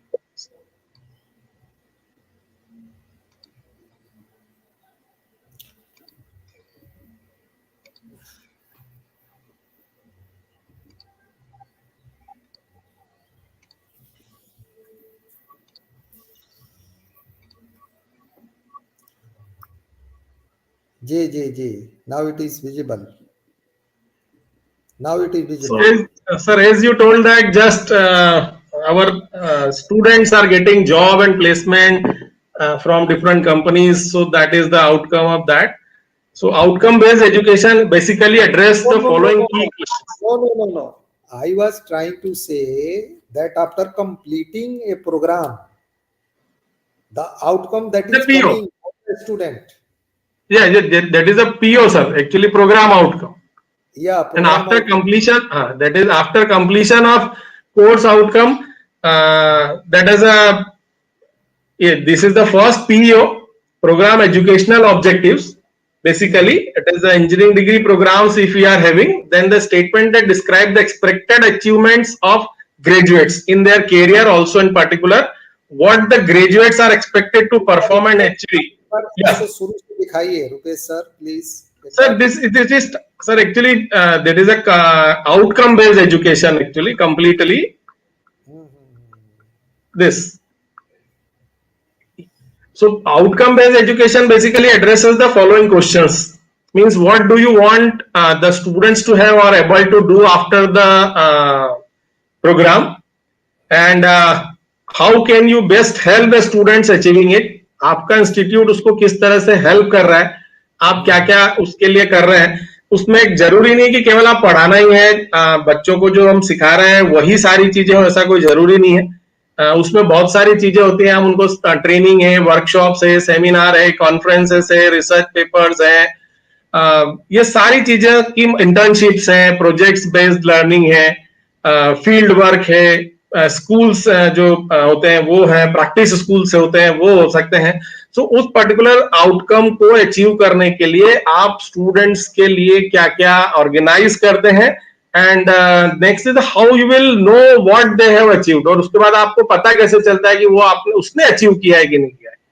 Otherwise जब तक आपको ये नहीं मालूम पड़ेगा कि उसने अचीव किया है या नहीं किया है, तो फिर आप उस पर्टिकुलर आउटकम को आप अचीव करने के लिए आपको उसके टेस्ट लेना पड़ेगा, मतलब इवेल्युएशन हमको करना पड़ेगा. और हमने जो शुरू किया था, हमने डिफाइन किया था, हमने उसका इवेल्युएशन किया और उसका अटेनमेंट किया. सो लास्ट हम उसका इवेल्युएशन देन अटेनमेंट प्रोसेस करते हैं after the feedback. So that is the close the loop. And who are our stakeholders, इस पर्टिकुलर पूरे प्रोग्राम को आउटकम बेस्ड स्टडी के कौन कौन से स्टेक होल्डर्स हैं वो हमें देखना है. Then what services, facilities and policy must be present. For example, students are going for the internship, yeah, students are doing the projects or research work. तो रिसर्च वर्क के लिए क्या आप उनको फंड प्रोवाइड करेंगे या बच्चा खुद अपने पैसे से करेगा. So policies are also matter here. Facilities जो है वो आप लैब जो है आपकी रिसर्च लैब होगी या नहीं होगी वो आप प्रोवाइड करेंगे यहाँ पर. ये कंप्लीट हो सकता है कि हमारी यूनिवर्सिटी में सारी चीजें नहीं हो, किसी और इंस्टीट्यूट में ये हो सकती है. How do we measure our results, हम हमारे रिजल्ट्स को कैसे मेजर्स करते हैं. How do we use the results for outcome. Then are we achieving our objective and improving. मतलब यदि आपने अचीव तो कर लिया है लेकिन आप पर्टिकुलर लेवल पर पहुंचे और आपको लगता है कि आपने 50-70% अचीव कर लिया है आउटकम, तो क्या आप उसको इंप्रूव करेंगे. कई बार ऐसा भी होता है कि आउटकम आपका जब अटेनमेंट हम निकालते हैं तो कितना परसेंट अटेनमेंट आया, तो हो सकता है वो 50% अटेनमेंट हो सकता है वो 70% हो. तो उस अटेनमेंट को आपने इंप्रूव करने के लिए नेक्स्ट स्टेप आपकी क्या होगी. तो ये कंप्लीट साइकिल जो है वो हर साल नई बनती जाएगी. और फिर हम उसमें आउटकम बेस्ड एजुकेशन शुरू करेंगे. So starting with the clear picture what is important for the student to be able to do. Students किस तरह से किस काम को कर सकते हैं. अब आपको यहाँ पर ये पता करना पड़ेगा कि स्टूडेंट्स किस तरह का है, उसका लेवल क्या है. हो सकता है कि वो रूरल एरिया से है और आप उसको बहुत ज्यादा इंग्लिश वाला पार्ट या कम्युनिकेशन वाला पार्ट शुरू से ही कर दे. तो पहले गैप एनालिसिस करें, देन उस गैप एनालिसिस के बाद उसको उस एनवायरमेंट में ढालने की कोशिश करेंगे. तो फिर आपको पता चलेगा कि स्टूडेंट्स क्या कर सकता है और क्या नहीं कर सकता है. So this is a very big process actually, not a simple process. Then organizing the curriculum delivery and assessment to make sure learning happen. मान लीजिए आपका रूरल एरिया का बहुत ज्यादा इनपुट है और वो इंग्लिश कम्युनिकेशन नहीं कर सकता है, तो फिर उसके लिए आपको मोड ऑफ लैंग्वेज चेंज करना होगा. मोड ऑफ ट्रेनिंग जो है वो डिफरेंट टाइप्स की हो सकती है. उसने कभी आज तक कंप्यूटर देखा ही नहीं है और वो अब मान लीजिए कंप्यूटर के लिए आपके पास आ जाता है, बीटेक के लिए आ जाता है जिसने तो उस समय आप उसके लिए क्या करेंगे, आपके एफर्ट्स क्या होंगे. सो फिर this is the organizing the curriculum delivery and assessment to make sure the learning happens. दूसरा, focus on the student learning by using learning outcome statements to make explicit what the student is expected to able to know, understand और that. मतलब आप उससे क्या चाहते हैं. आपने syllabus बना तो दिया, लेकिन बच्चे से आप क्या एक्सपेक्ट कर रहे हैं, दैट इज ऑल्सो इंपॉर्टेंट. कि वो पढ़ने के बाद क्या करेगा. अभी बहुत सारे कोर्सेस हमने हमारे प्रोग्राम में इनपुट किए हैं, लेकिन उसमें से कई बार ऐसा होता है कि उसके लाइफ में वो पर्टिकुलर कोर्स जो है वो आगे काम आएगा या नहीं आएगा, पहले आपको वो भी देखना होगा. तो उसके लिए जरूरी है कि आप पहले उसके लिए हमें थोड़ा सा एफर्ट लगाना होंगे कि किस तरह से स्टूडेंट उस पर्टिकुलर प्रोग्राम के लिए आ रहे हैं. और उसमें कई बार ऐसा होता है कि जैसे अभी इंदौर में बहुत ट्रेंड चला है हमारे इंदौर में कि बीटेक कंप्यूटर साइंस और BTech computer science and engineering वाला जो पार्ट है उसमें बच्चे बहुत सारे एडमिशन ले रहे हैं, और दूसरे जो इंजीनियरिंग ब्रांचेस है उसमें अभी एडमिशन का स्ट्रेंथ कम हो गया. लेकिन आपको ये देखना है कि आगे जाकर अभी क्या कंप्यूटर साइंस में हमें बच्चों को बेनिफिट मिल सकता है, और बच्चा उस पर्टिकुलर प्रोग्राम को करने के लिए कैपेबल है या नहीं है. आफ्टर दैट यू शुड, और यदि आपने एडमिट कर भी दिया है तो आपको उसको उस लेवल का बनाना पड़ेगा कि वो उस तरह के उस पर के प्रोग्राम में अपने आप को सर्वाइव कर सके. नहीं तो वो 1 साल या 2 साल बाद कई बार हो सकता है कि आपके यहाँ से वो छोड़ के भी चला जाए. तो कई बार ये देखें ड्रॉप आउट रेशियो भी हम निकालते हैं, तो ड्रॉप आउट रेशियो भी आपका इसी से निकलता है कि जब आप अपने प्रोग्राम को इस आउटकम को इस तरह से डिफाइन कर रहे हैं जिससे उसको आप अचीव नहीं कर पा रहे हैं, तो फिर आपका ड्रॉप आउट रेशियो जो है वो एक तरह से ज्यादा हो जाएगा. So providing the learning activity which will help the students to reach the outcomes. किस तरह की एक्टिविटीज आप कर सकते हैं. किसी में केस स्टडी हो सकती है, किसी में लाइव लर्निंग हो सकता है, किसी में प्रैक्टिकल प्रोजेक्ट्स हो सकते हैं, किसी में फील्ड वर्क हो सकता है. So faculty has to decide what type of activities should be inculcate in the delivery the curriculum. कई बार हमने सोचा है कि only the chalk board duster is sufficient, but chalk board dusters are not completely sufficient to deliver the lecture. So learning activities जो है उसमें students के पास जाने के लिए आपको ये देखना पड़ेगा कि बच्चों को आप किस तरह से उस पर्टिकुलर प्रोग्राम के कोर्स को डिलीवर करेंगे और वो कौन कौन सी एक्टिविटी की मदद से उन चीजों को सीख सकता है. मान लीजिए आपने प्रोग्रामिंग सिखा रहे हैं. अब प्रोग्रामिंग जैसे, क्योंकि मैं कंप्यूटर साइंस का फैकल्टी हूं तो मैं थोड़ा सा एग्जांपल उसी तरह के ले रहा हूँ, बट कंप्यूटर साइंस के फैकल्टी है या सिविल इंजीनियरिंग की हम बात करें तो उसमें प्रैक्टिकल यदि उसको आप ज्यादा से ज्यादा अप्रोच रखेंगे, फील्ड वर्क में ज्यादा से ज्यादा रखेंगे, तो फिर वो ज्यादा से ज्यादा सीख पाएगा. स्टेटिस्टिक्स नॉर्मली हम क्लासरूम में स्टेटिस्टिक्स पढ़ा देते हैं. जनरल एग्जांपल आपको मैं देता हूं कि क्लास स्टेटिस्टिक्स को हम मीन मोड मीडियन इस तरह के डेटा कैप्चर करने का है. कुछ नहीं, सिंपल सी एक्टिविटी कि आप बच्चे से बोले घर से आते समय वो घर से जब यूनिवर्सिटी आ रहा है या जब कहीं जा रहा है और आ रहा है तो केवल वो देखे कि ट्रैफिक सिस्टम देखे कि लोग किस तरह से ट्रैफिक रूल्स को बाईपास कर रहे हैं, और उनसे डेटा कलेक्ट कराइए कि कितने लोग ऐसे हैं जो इंडिकेटर नहीं दे रहे हैं, कितने जो है वो इंडिकेटर दे रहे हैं, कौन बेवजह हॉर्न बजा रहे हैं, कौन बेवजह गलत मोड़ रहे हैं, ऐसे रेड लाइट पर रुक रहे हैं कि नहीं रुक रहे हैं, जेब्रा क्रॉसिंग का ध्यान रख रहे हैं कि नहीं. तो ऐसे बच्चों से डेटा कलेक्ट करें और उनमें मीन मोड मीडियन आप सिखा दीजिए. तो that is a way to deliver the lecture. And दूसरा, उसमें बच्चा किस तरह से सीखता है. सो उन आउटकम्स को रीच करने के लिए आपको वो एक्टिविटीज फाइंड आउट करना पड़ेगी. This is the complete job of faculty. That's why I told that we are the intellectual property of any higher education institution. तभी इसीलिए मैंने बोला था कि हम इंटेलेक्चुअल प्रॉपर्टी है, सेट है यूनिवर्सिटी की या इंस्टीट्यूट की। सो आप अपने आप के सिलेबस में पहले ये देखिए कि कौन सी एक्टिविटीज है, क्योंकि normally most of the faculty members ये सोचते हैं कि chalkboard dusters are sufficient, but apart from that what type of activity you can inculcate, that will also that will also define the outcome, वो outcome को define करेंगे। फिर assessing the extent to which the student meet these outcome, आपको ये भी देखना पड़ेगा कि वो किस तरह से outcomes को achieve कर सकता है। So next इसके बाद में ये छोटी सी चीज है यहाँ पर देखिए, this is the complete OBE framework। Outcome की हम बात करें तो इंस्टीट्यूशनल लेवल पर आप विजन मिशन डिफाइन करते हैं, देन प्रोग्राम के हम पीईओ और पीओ डिफाइन करते हैं, कोर्स जो है वो कोर्स के आउटकम हम डिफाइन करते हैं। कोर्स के आउटकम में syllabus, teaching method, learning activities, assessment tools, कोई क्विज से सेटिस्फाई होता है, कोई ऑब्जेक्टिव क्वेश्चन से, कोई थ्योरेटिकल क्वेश्चन से, कोई वन लाइन आंसर से। तो असेसमेंट टूल कुछ भी हो सकता है, ऑनलाइन हो सकता है, ऑफलाइन हो सकता है, ऑब्जर्वेशन हो सकता है, कुछ भी असेसमेंट टूल हो सकता है, आप उस पर्टिकुलर सब्जेक्ट के लिए डिफाइन कर सकते हैं।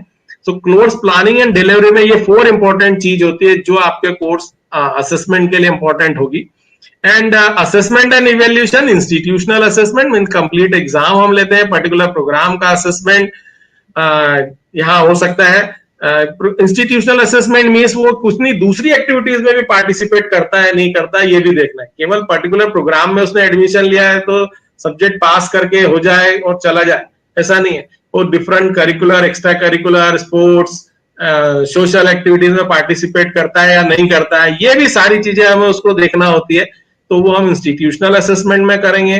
Then program assessment, complete program में उसका परफॉर्मेंस क्या था, और ये कोर्स असेसमेंट में हम उस पर्टिकुलर कोर्स में उसके क्या उसने अचीव किया है ये हम देखें। तो ये कंप्लीट डायग्राम जो है एक आउटकम बेस्ड एजुकेशन फ्रेमवर्क को डिफाइन करता है।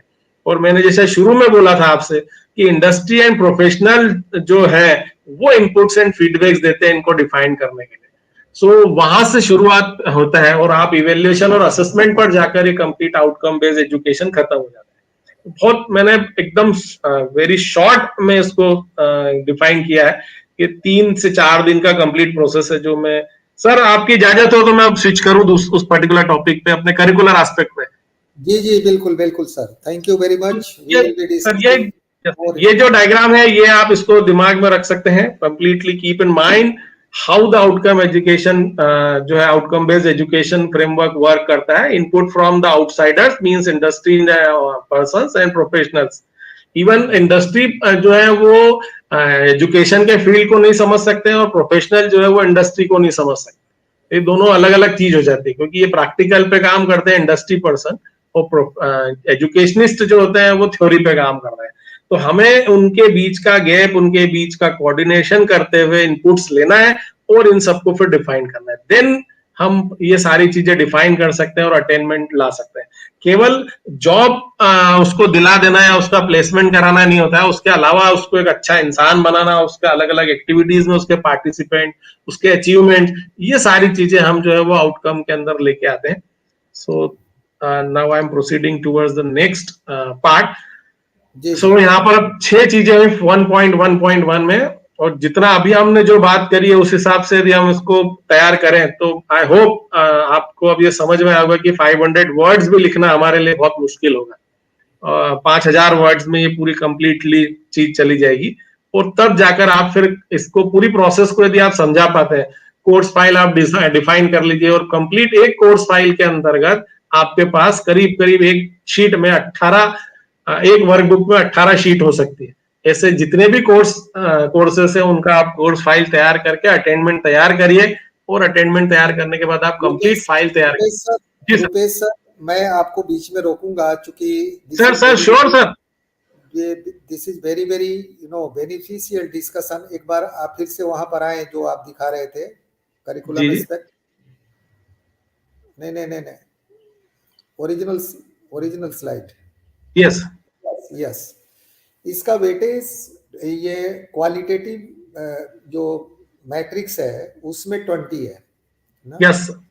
ये जो 1.1.2 है ये क्वांटिटेटिव मैट्रिक्स है, ये 20 मार्क्स का है। तो ये तो हमारा जो ये जो DVV हमारा जो डेटा वैलिडेशन एंड वेरिफिकेशन जो प्रोसेस है NAAC का, जो उसका जो सॉफ्टवेयर है जहां हम अपलोड करते हैं सारे अपने जो रिसोर्सेस हैं उसके इंफॉर्मेशन, वहां से ये जी हो सर। जाएगा।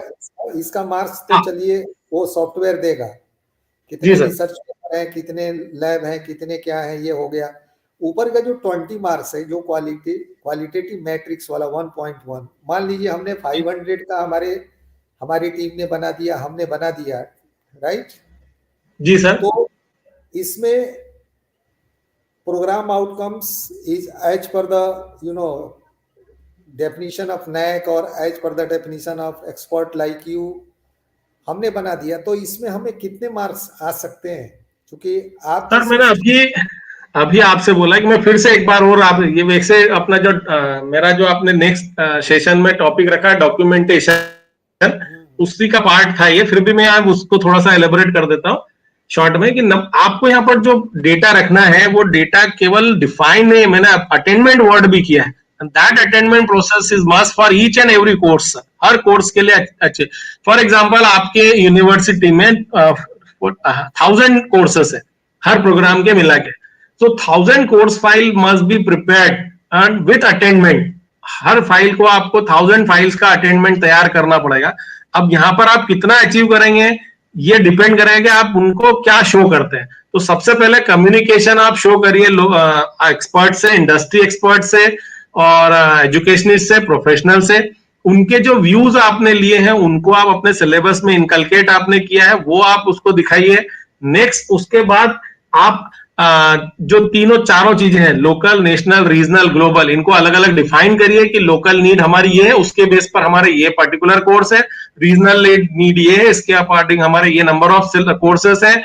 ग्लोबल डेवलपमेंट से रिलेटेड ये सब्जेक्ट्स हैं, वो हमारे पर्टिकुलर कोर्सेस ये हो गए। दो चीजें हुआ।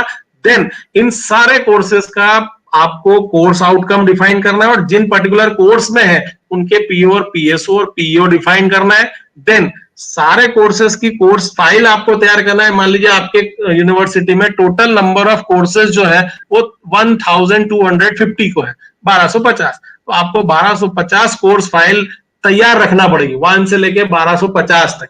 और कंप्लीट 1250 फाइल में अटेंडमेंट जो है लास्ट वो मस्ट है with feedback of the student, जिसको हम एग्जिट सर्वे भी बोलते हैं यहाँ पर। वो एग्जिट सर्वे जो है वो भी इसमें होना चाहिए, तब जाकर ये, और उसका एनालिसिस एग्जिट सर्वे का, तब जाकर आप इसमें से मैक्सिमम जो है वो पॉइंट्स कवर कर सकते हैं। क्योंकि इसको 0 1 2 3 4 4 इसके पॉइंट होते हैं, तो मल्टीप्लाई बाय वेटेज यदि हम करें तो फिर भी सेटिस्फाई करना बहुत मुश्किल होता है। तो 20 मल्टीप्लाई बाय 3 की यदि हम बात करें तो हम 60 जो है को कवर कर सकते हैं। अच्छा अच्छा अच्छा, हाँ। पर इसके लिए जो मैंने आपको बोला है कि इतना सारा फाइलिंग जो है कि हर साल आपने जो नीचे जब सिलेबस रिवीजन की बात आ रही है तो आपने एक्सपर्ट से बात करी है, तो वो एक्सपर्ट से कम्युनिकेशन हर साल का, उन एक्सपर्ट्स के व्यूज को इनकलकेट किया, ये हमें शो करना पड़ेगा। फिर उसके बाद हमने लोकल, नेशनल के सब bifurcation of courses according to local, national, regional, global करना पड़ेगा। फिर ऐसे सारे प्रोग्राम्स का हमें आउटकम और मैपिंग करना पड़ेगी। उन कोर्सेस और प्रोग्राम का पीओसीओ मैपिंग जिसे हम बोलते हैं वो करना पड़ेगा। देन फिर कोर्सेज जो है उनका हमें कोर्स फाइल प्रिपेयर करके उसका अटेंडमेंट डाला और फीडबैक और एग्जिट सर्वे के साथ तैयार करना पड़ेगा। तब जाकर आप देखिए इसमें नंबर ऑफ फाइल्स तैयार होगी। ये सारी फाइलें आप जब सामने रखेंगे तो definitely you will have 3 out of 4, तो 20 मल्टीप्लाई बाय 3 हम इसमें अचीव कर सकते हैं। हाँ, यस यस यस। एक और छोटी सी चीज शेयर करूं वहीं पे कि हाँ, इसमें एक अभी एक इंस्टीट्यूट है, उनके यहाँ 0.07 से उनकी ग्रेड जो है वो B++ और A के बीच में रह गई, उनके मार्किंग जो है। तो इसमें क्या है, एक कोई भी पॉइंट हम छोटा सा भी यदि अनकवर कर देते हैं और एक नंबर भी हमारा कम हो जाता है तो डेफिनेटली हमारी जो ग्रेड है वो खत्म हो जाती है। B++ आई उनको 0.17 या 07 समथिंग से उनका ग्रेड कम हो गया। अभी इंदौर के पास में कॉलेज है उनका ये हुआ है। तो इसलिए क्या है कि सर यदि हम 2 की एक्सपेक्टेशन कर रहे हैं तो हम 3 करें, उसके लिए वर्कआउट करें और फिर जाकर हम बात करें तो ज्यादा अच्छा है। ठीक है sir, okay sir second, number of revision. Normally जब हम बोर्ड ऑफ स्टडी की मीटिंग करते हैं तो हम उसमें सिलेबस में रिवीजन जरूर करते हैं। तो रिवीजन जो है वो कितने बार आपने किया है हर प्रोग्राम में, यदि ये आप करते हैं तो प्रोग्राम का फॉर्मूला यदि आप देखें, number of program in which syllabus was revised, और total number of program 10 program है, आप 10 के 10 ही करिए, इसको 100% आप लाइए तो 20 मल्टीप्लाई बाय 4, बस डॉक्यूमेंटेशन इज रिक्वायर्ड, जो हमने ऊपर बात करी वो सब यहाँ हो जाएगी। तो अपने आप इसमें हम 20 मल्टीप्लाई बाय 4 मतलब 80 मार्क्स आउट ऑफ 80 हम अचीव कर सकते हैं। बट इसके लिए रिलेवेंट डॉक्यूमेंट्स वही हमें सब चाहिए, मिनट्स ऑफ रिलेवेंट। एक चीज क्लियर करिए, मेरे ख्याल से उसको हम दोनों समझना चाहेंगे, बाकी भी समझना चाहेंगे। आप 20 मल्टीप्लाई 4 कह रहे हैं, ऊपर आपने बोला 20 multiply 3। Yes, sir. Means, 3 course, the syllabus of 3 programs was revised. That's why 20 multiplied by 3 or 4 or 5. No, sir. Yeah, this is sir. Yes. We will not be knowing this. It will be little difficult for us to make sure that how much we will get. Okay. Sure, sir. I'm just. That is matrix based. It is not known to anyone, but still some people have figured out. Oh, so yes. Sure. About that. Sure, sir. I am sharing, sir. Just minutes. So this is the qualitative matrix. How much effort you are keeping to achieve these points? जितने points मैंने यहाँ discuss किए उसमें आप कितने points को achieve करने के लिए आप कितना एफर्ट लगा रहे हैं। अब ये वाला जो पॉइंट है क्वालिटेटिव मैट्रिक्स, ये नेक पीयर टीम के हाथ में है। मींस पीयर टीम मेंबर आप इंस्टीट्यूट में आकर उसको जज करेंगे। और ये जो 112 है, ये वाला पॉइंट क्वांटिटेटिव है। मींस यहां पर ये नंबर्स हमें प्रोवाइड करना है जो कि डीवीवी टीम इसको करेगी। क्योंकि यहां पर आप देखिए कि यदि इन केस हम ये मान के चले कि डीवीवी टीम पीयर टीम जो है वो सेटिस्फाइड नहीं होती है, या कुछ एफर्ट आपके उनको लगता है कि एफर्ट आपके कम। जी सर, मैं क्वेश्चन को फिर से आपके सामने रख रहा हूं, जो राघव सर ने पूछा है या जो मैं समझता हूं। उनका सवाल ये है कि भाई आप एक बार दिखाइए उसको, करिकुलम एस्पेक्ट वाले को, उस वाले। हाँ, जैसे वेटेज यहाँ दिया है 20, राइट। उन्होंने प्रश्न किया आपसे कि भाई आपको इसमें 3 से मल्टीप्लाई किए तो 60 बता दिए कि भाई हमको इसमें 60 आ गए। उसमें आपने 4 से मल्टीप्लाई किया तो वो 80 आ गए। हालांकि ये 3 और 4 क्लियर करिए, ये क्या, ये तो हमें। यस सर, एक सर मैं मॉक टेस्ट का एक फाइल है वो आपके साथ शेयर करता हूँ। 1 मिनट का टाइम दीजिए, तो उसमें आपको 0 1 2 3 4 क्लियर हो जाएगा। 0 1 2 हम लोगों ने भी उसको किया था, बट और हम जानते भी हैं, बट सर यही व्यूअर्स को ये दिखाना चाहते हैं कि एक्चुअल में ये जो इवैल्यूएशन सिस्टम है इसका मतलब क्या है और हमें सर इसमें जितने एफर्ट, यदि आपने मैंने जो हमने यहाँ डिस्कस किया है, इस पहले मैट्रिक की बात कर रहा हूँ, अभी मैं दूसरे की नहीं कर रहा हूँ, फर्स्ट 111 की। यस, इसमें हमने क्वालिटेटिव मैट्रिक्स में हमने सारे एफर्ट लगाया, अटेंडमेंट, फाइल, सब कुछ रेडी किया, हर चीज सब कुछ तैयार है। अटेंडमेंट जो लेवल है वो भी हमारा हायर लेवल पे अटेंडमेंट हुआ। मीन सारे कोर्सेस में अबव 90% अटेंडमेंट यदि हमारा आता है, तो ये डिपेंड करेगा नेक पीयर टीम के ऊपर कि वो 0 1 2 3 4 में से कितने मार्किंग प्रोवाइड करेगी। अब यहां मैं ये बोल रहा हूं कि जो पीयर टीम है वो हमें 3 मैक्सिमम हम एक्सपेक्ट कर रहे हैं, 3 हमें दे देती है। तो हम यहां पर चूंकि क्वालिटेटिव है तो हम उनके ऊपर डिपेंड है, और यदि वो कंप्लीट सेटिस्फाइड होते हैं तो भी यदि वो 4 नहीं देते हैं या 3 देते हैं तो भी हमारा मैक्सिमम मार्क्स कवर होता है। तो इसलिए मैं यहां बोल रहा हूं कि 20 वेटेज मल्टीप्लाई बाय 3 जो उन्होंने मार्किंग करी, तब जाकर फिर हमारा सीजीपीए कैलकुलेट होगा। यस, अब 1 मिनट, अब मैं नीचे आ रहा हूं सर। सेकंड, ये देखें क्वांटिटेटिव मैट्रिक्स में डीवीवी टीम क्या देखती है कि आपने किया या नहीं किया, यस और नो पे जाती है। यहाँ कोई ह्यूमन टच नहीं है। यहाँ जो फर्स्ट पॉइंट है इसमें ये हो सकता है कि भाई आपके एफर्ट जो अच्छे हैं तो नेट पीयर टीम आपको 4 भी दे सकती है, 3 भी दे सकती है। तो उस केस में यहाँ पर 20 मल्टीप्लाई बाय 3 या 20 मल्टीप्लाई बाय 4 में डिस्कस कर रहा था। इस पर्टिकुलर पॉइंट में जो बोल रहा हूं, ये आपके number of programmes, DVV team के पास जो है वो पैरामीटर फिक्स है। यहाँ उन्होंने बोला कि आपने कितने प्रोग्राम्स है, मान लीजिए 1200 मतलब 12 प्रोग्राम है, 12 प्रोग्राम। उन 12 प्रोग्राम में से आपने 12 में ही रिवीजन कर दिया। आपने 12 में ही रिवीजन शो कर दिया, आपने सारे में प्रोग्राम्स में academic council, board of study की मेंबरशिप दिखा दी, सारे जो जो ऊपर एफर्ट करे वो सारे आपने documentation process as a attachment लगा दिए, तो आपका यहाँ पर जो कैलकुलेशन होगा वो होगा 12/12, 1 into 100, 100 मीन्स आपको मार्किंग मिलेगी 4, क्योंकि यहाँ पर 100% होने पर मार्किंग हो गई 4 means good, good means 20 multiply by 4। और यहाँ पर नेक पी टीम ने चूंकि हमारे एफर्ट के बाद हमें 3 दिया या 4 दिया, दैट्स व्हाई 20 मल्टीप्लाई बाय 3 या मल्टीप्लाई बाय 4। मतलब ये हुआ व्यूअर्स मार्किंग 0 1 2 3 4 पर होनी है multiplied by this like that's yes sir definitely. Viewers कृपया ध्यान दें, ये एक्सपर्ट ये बताना चाहते हैं कि किसी भी मैट्रिक्स में हमारा मार्किंग का लोअर लिमिट 0 से अपर लिमिट 4 तक होता है। तो हम 0 तो कहीं कोई लाता होगा, नहीं आता होगा, 1 लाए, 2 लाए, 3 लाए, और ये जो मार्क्स आएगा that will be multiplied with the weightage, and that multiplication there is a summation का फॉर्मूला हमने NAAC एक्रेडिटेशन वाले सर्टिफिकेट में देखा, फिर उसको सम अप कर देते हैं तो उससे हमारा SGPA या CGPA जो कहते हैं वो निकल जाता है। Right? Yes sir, yes sir, I hope now it's clear sir. Yes, it is clear now. Absolutely now it is clear. अब आइए दूसरे पॉइंट पर, आप अभी हटाइए मत उसको, और अभी और हम लोगों को और भी समझाइए, बताइए सर। अब इसमें जब हम बोलेंगे, हमने बोला कि हमने 12 में से 12 में रिवीजन किया, स्लाइड हट गया है, प्लीज शेयर अगेन। शेयर कर दीजिए करिकुलर एस्पेक्ट्स पॉइंट्स। शेयर ही था सर, वापस से शेयर। हाँ जी। Technical team, please connect with Dr. Sudhir Gawane sir. If he is free, then तो प्रेजेंट में जाना है और उसको। हाँ, चलिए आप रुपेश सर आ गया? हाँ हाँ, आप दिखाइए वो। शेयर कर दिया सर मैंने।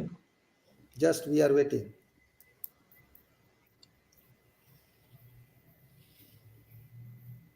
जब तक हम बात कर, जो 112 है बेसिकली जो नंबर ऑफ रिवीजन जो हमने किया है, अब नंबर ऑफ रिवीजन के लिए हमें ये बताना होगा कि हमने कितने प्रोग्राम में रिवीजन किया है।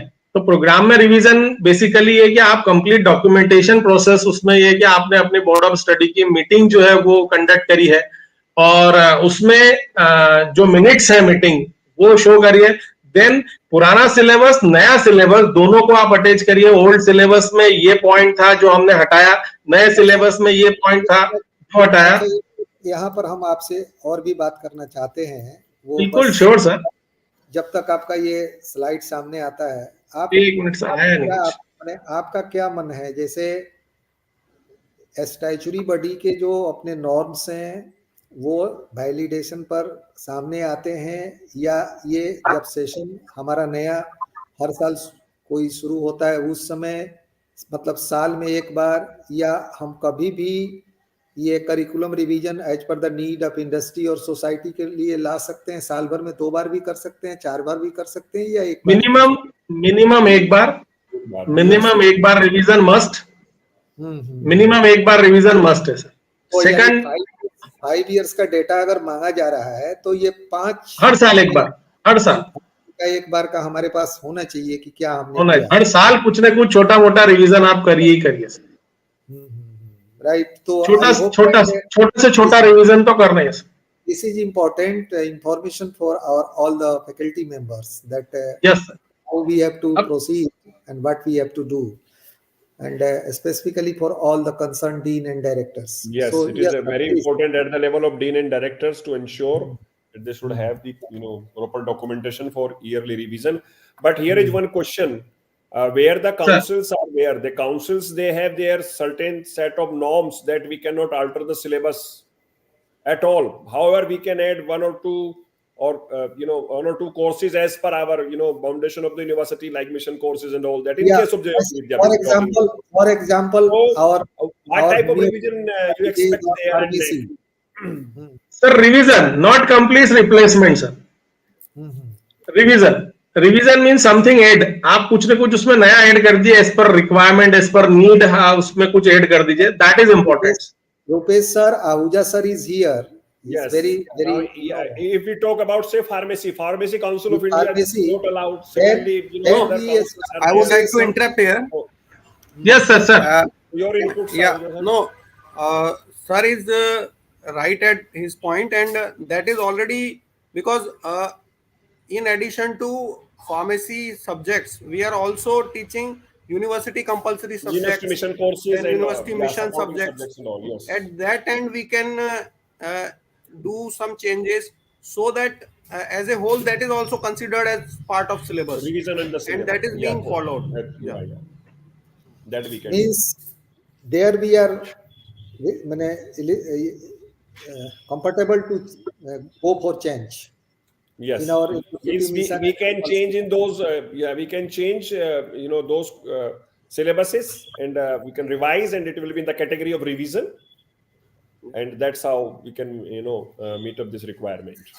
So, Ahuja sir, it means without permission of PCI, there is no possibility of any change in any curriculum. No, they have prescribed minimum requirements. If we are Minimum, adding any yes, other minimum. additional subject as a part of university mission, university compulsory, that we are already that we are empowered also for that.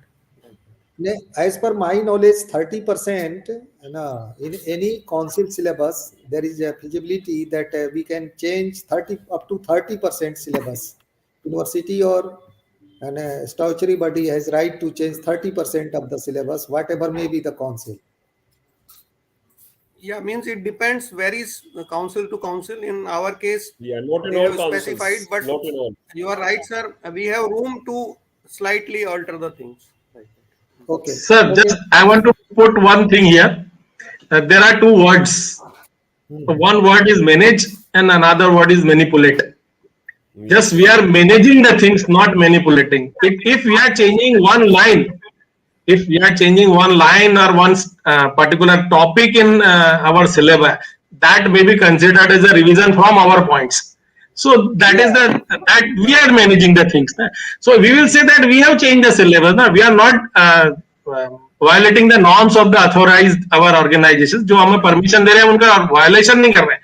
लेकिन हम हमारे syllabus में पुराना ये था underline करके नया ये था, हमने एक line जोड़ दी, नया topic add कर दिया, नई unit add कर दी. हम जो 30%, 20%, 10% का जो norm है हम वो violate नहीं कर रहे हैं. हम क्या कर रहे हैं, केवल हमने रिवाइज किया और हम ये एक्सपेक्ट कर रहे हैं आउटसाइडर से, हम ये मैनेज करेंगे कि वो हमें बोले कि हम उसमें कोई नया टॉपिक इसमें ये ऐड कर दें, that is required as per the norms या as per the current needs. तो that is also the revision, that can be considered as a revision also. So हम तो यहाँ नेक में पॉइंट लेने के लिए बात कर रहे हैं सर. हम रूल वायलेशन, रूल्स फॉलो वाली बात ही नहीं कर रहे हैं. हम we are just going to manage the task कि हमें कैसे नंबर ऑफ मार्क्स फुल मिल जाए. तो 4 मार्क्स तभी मिल पाएगा जब हमारे सारे प्रोग्राम में हम रिवीजन कर दें, और हम रिवीजन कर चुके हैं. That's all. बाकी चीजें तो डिस्कशन के बाहर की चीजें. मतलब हम अगर सिनोनिम्स भी कर सकते हैं, समानार्थक शब्द भी अगर लिखते हैं तो भी हमारी काउंसिल ने लिखा है कि the syllabus is revised. This is the line that we have to add in the hour minutes. That's it. बस, Yes. that's it, sir. बाकी manage and manipulate. जी. So I think there is some there in NAAC document some 20% revision is also mentioned, that if we are changing the syllabus up to 20%, then only it will be considered As revised.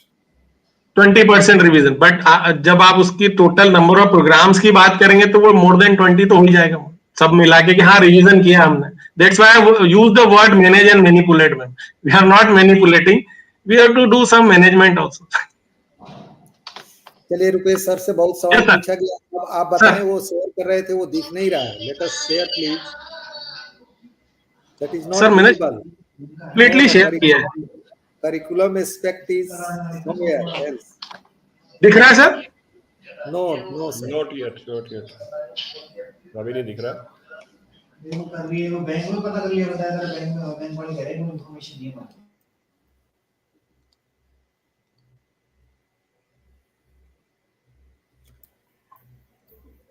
I hope now visible.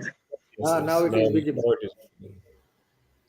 So for to show the number of revisions, there is requirement the meetings, board of study meeting, academic council meetings are the communication जो हमने outsider से लिया है और उनने जो हमें suggestion दिया था, हमने जो accommodate किया, हम यहाँ पर एक flow diagram भी बना सकते हैं ताकि ये बता पाए कि हमने syllabus में revision किया और हमारी process क्या थी. So details of the program revision in the last 5 years, particular 5 साल में जो भी revision है एक जो हमें यहाँ देना पड़ेगा.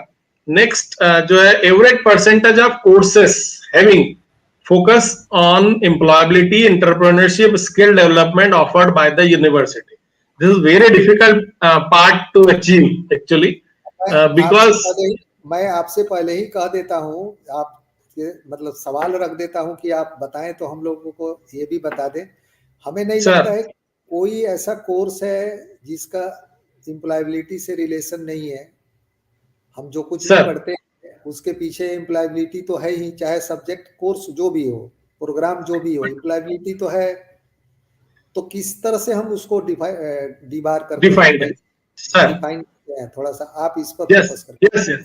So हमें पहले नंबर ऑफ कोर्सेज फिक्स कर दें. For let us say the 1000 number of courses हमारी यूनिवर्सिटी में है. Number of courses, not program. So जिन्हें हम नॉर्मली सब्जेक्ट बोलते हैं वो सारे, उन कोर्सेज को हम 3 कैटेगरी में डिवाइड करते हैं, employability, entrepreneurship and skill development. तो अब हम उन 3 कैटेगरी में कौन कौन सी कैटेगरी में हमारे जो 1000 नंबर ऑफ कोर्सेज थे वो 3 कैटेगरी में डिवाइड हो सकता है, वो तीनों में नहीं आ रहा.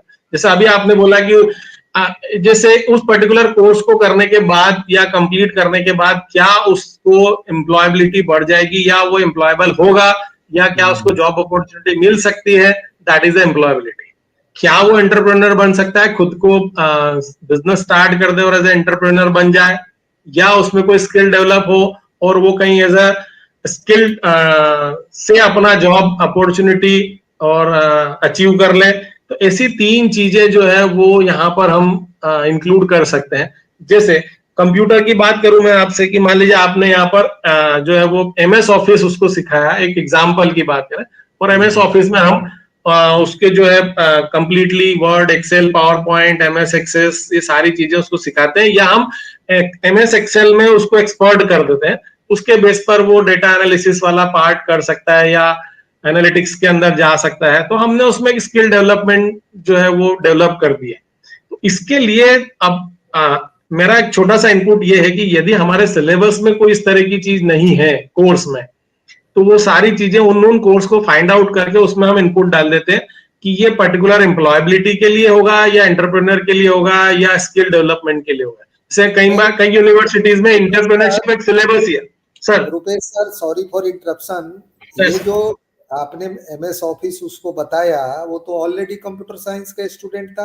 अगर ये BA वाले स्टूडेंट को बताते जो आर्ट्स बैकग्राउंड, तो उसके लिए स्किल होता. लेकिन ये हो सकता है कि कंप्यूटर साइंस में हो सकता है कि वो प्रोग्रामिंग में न जाते हुए वो MS ऑफिस को यूज करते हुए, अपने स्किल को यूज करते हुए जॉब अचीव कर लेता है. ऐसा हम मतलब this is not the 100% sir.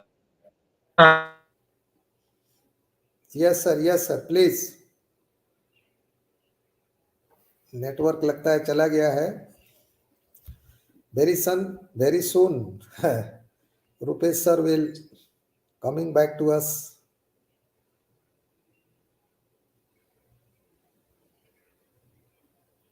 Technical team, please coordinate with Dr. Rupesh Shukla sir that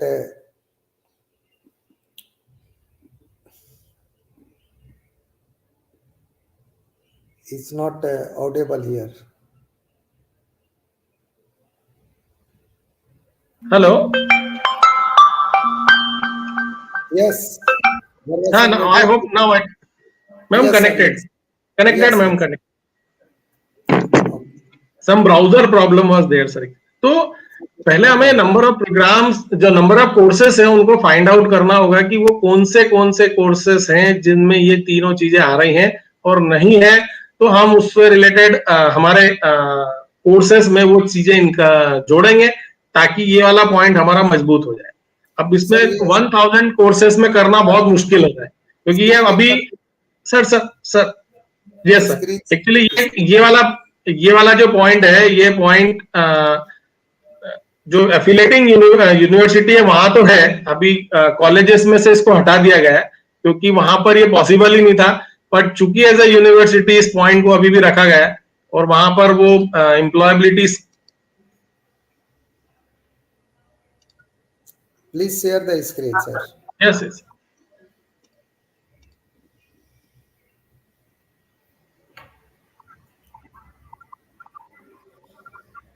तो इसको 100% अचीव करना तो बहुत मुश्किल है क्योंकि इसमें तीनों पॉइंट जो हर प्रोग्राम में हर कोर्स में आ जाए ऐसा है नहीं होगा, लेकिन उसके लिए हमें ये एफर्ट है कि हम हमारे जो सिलेबस रिवीजन है उसमें ये काम करके और इस तरह का कोई पॉइंट, इस तरह का एक टॉपिक डाल दें जिससे कि उसमें कोई स्किल डेवलप हो जाए, तो फिर हम जरूर है कि ये वाली चीज 100% अचीव कर सकते हैं।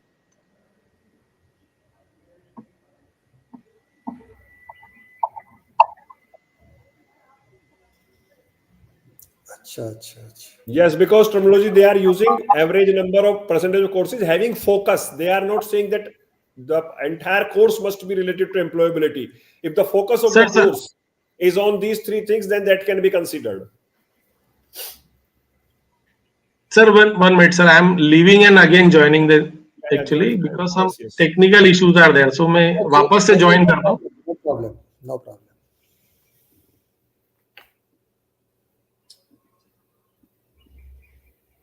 So this discussion is very useful actually. How much we have to do to achieve 4 or 3? That is important. So all those who are present, they should understand this thing very clearly.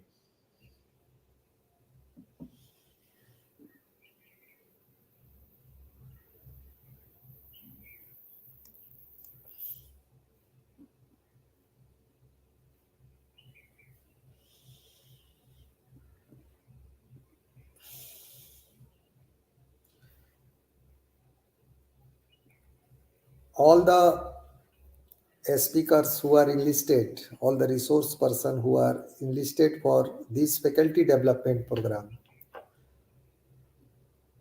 are having very vast and practical experiences related to all these parameters. So I hope if we are attending all the sessions, then we are learning much. Yes, Rupesh sir. Now you are visible. Sir.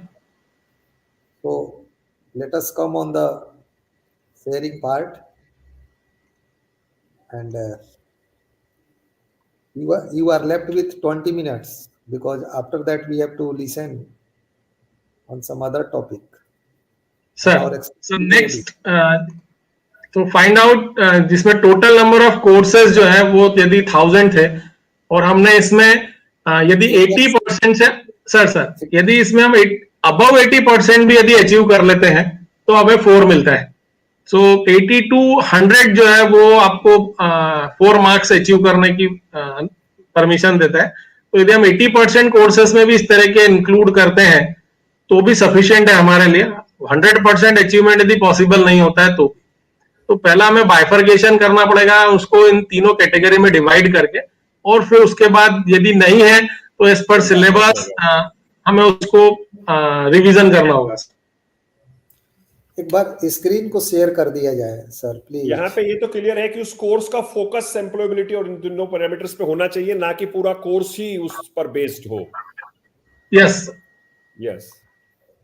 तो we can, और इसमें 100% achievement बहुत मुश्किल है sir, तो उसके लिए जरूरी है कि हम यदि 80% 80 से अबव भी यदि अचीव करते हैं तो दैट सफिशिएंट हमारे लिए हो सकता है। हम 4 मार्क्स जो है वो ला सकते हैं। अच्छा रुपेश सर, मान लीजिए हमारे यहाँ कोई प्रोग्राम चल रहा है BA 3 years BA honours suppose करिए, उसमें हमने कोई एक कोर्स ऐसा डेवलप किया कि भाई इसको मार्केट में जॉब मिल जाएगा, जैसे एमएस ऑफिस इंट्रोड्यूस कर दिया या किसी सेमेस्टर में हमने डेटा साइंस का कोई पार्ट उसको पढ़ा दिया, तो क्या ये बीए ऑनर्स वाला ये जो प्रोग्राम है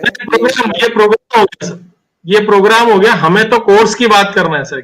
नहीं तो उसमें एक कोर्स हमने तो एमएस ऑफिस का कोर्स एक यहाँ डाल दिया, कोर्स जो है वो हो जाएगा, तो टोटल नंबर ऑफ कोर्सेज तो आपके 1000 है, उसमें आपने एक और कर दिया 1000 प्रोग्राम से उसका नेटवर्क का इशू आ रहा है, आपकी आवाज आ नहीं पा रही है. There is some network issue.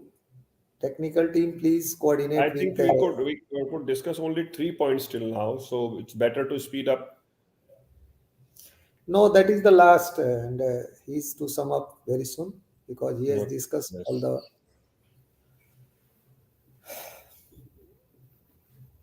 He has been given 2 hours, and it is about to be finished.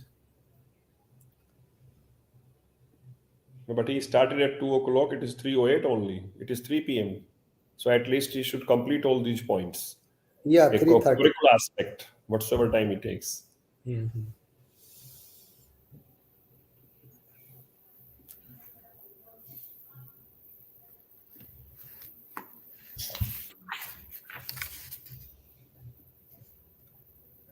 Technical team, please coordinate with Dr. Rupesh Shukla, sir.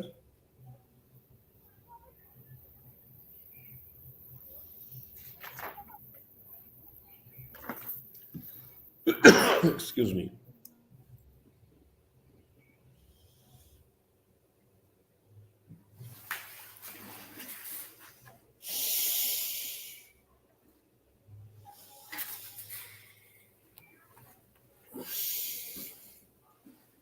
Sorry for interruption. Please continue with us very soon. Our expert is coming back. There is some technical issue.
Actually, to the JVWU,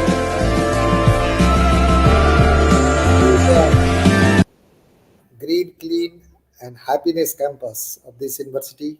Yes, please. Technical team, please continue.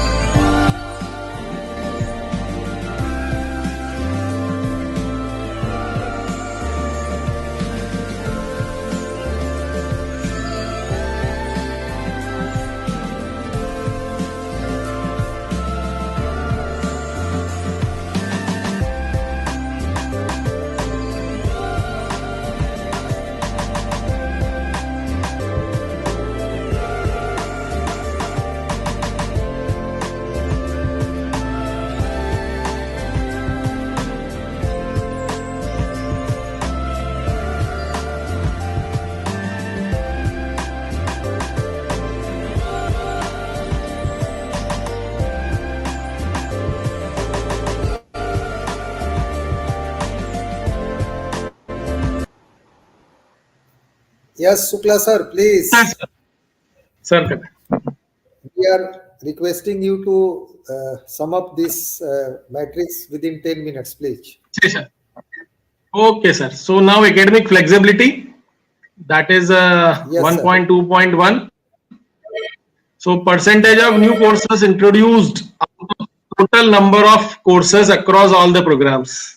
So वही अभी जैसा हमने discuss किया और हमारे जो expert थे उन्होंने हमें बताया था पीसीआई के कि 30% से ज्यादा चेंज नहीं कर सकते, लेकिन नंबर ऑफ कोर्सेज हम कितने इंक्लूड करें आप अपने प्रोग्राम्स के अंदर.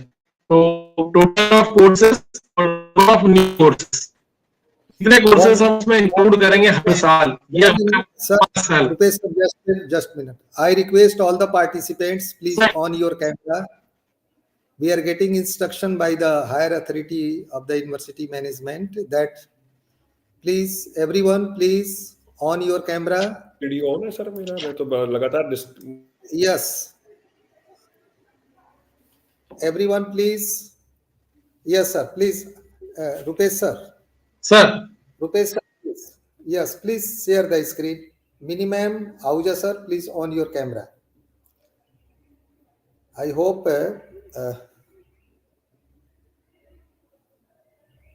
there is some network issue and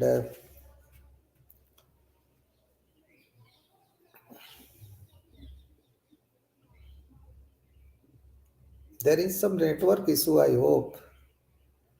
Technical team, please talk to Dr. Rupesh. Yes.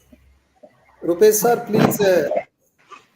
I think we understand that network problem.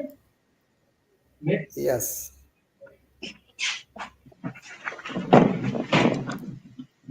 Rupesh sir, please share the screen and yeah. Sir.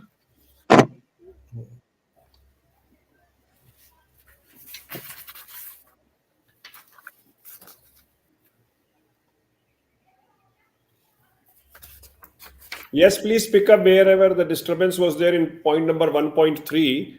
We were discussing that employability courses and all.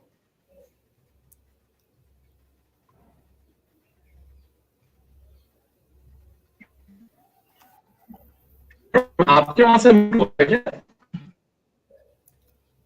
हमारे यहाँ से problem है? नहीं नहीं नहीं, we are connected sir.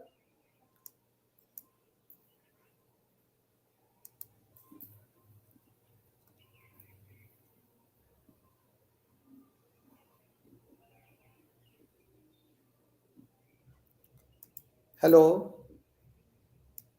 Rupesh all the sir? Participants, if they have any query, they can write in the chat box. And at the end of the session, the questions can be answered.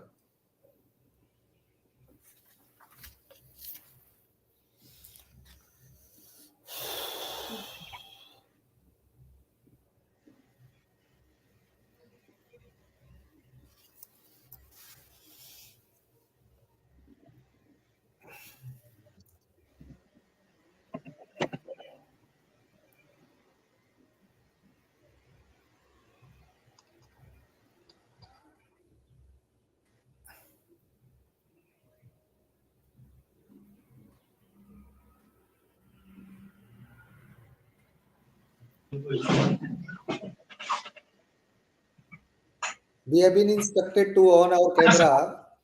Always, please. Yes, sir. Rupesh sir, please. Sir, so number of courses जो हमने बात करी, अब उन number of courses में हम कितने नए courses हम introduce कर रहे हैं. So as per norms, जितने भी number of courses हम revision यहाँ पर कर सकते हैं, introduce कर सकते हैं, तो ये परसेंटेज उस पर हमारा चेंज होगा कि हमने कितने कोर्सेस जो है वो 5 इयर्स में किए हैं. तो मान लीजिए 1000 नंबर ऑफ कोर्सेस हमारे हो रहे हैं और उसमें से हम नंबर ऑफ कोर्सेस जो है वो 800 या 400 या 500 करते हैं, तो नंबर ऑफ न्यू कोर्सेस कितने इंट्रोड्यूस हुए उसके ऊपर ये डिपेंड करता है. इसका परसेंटेज का सर डीबीवी टीम जो है एक्चुअली इसको हम लोग समझ गए हैं, आप इसके बाद वाला बताइए. CPCS ये percentage of program in which the CBCS and elective.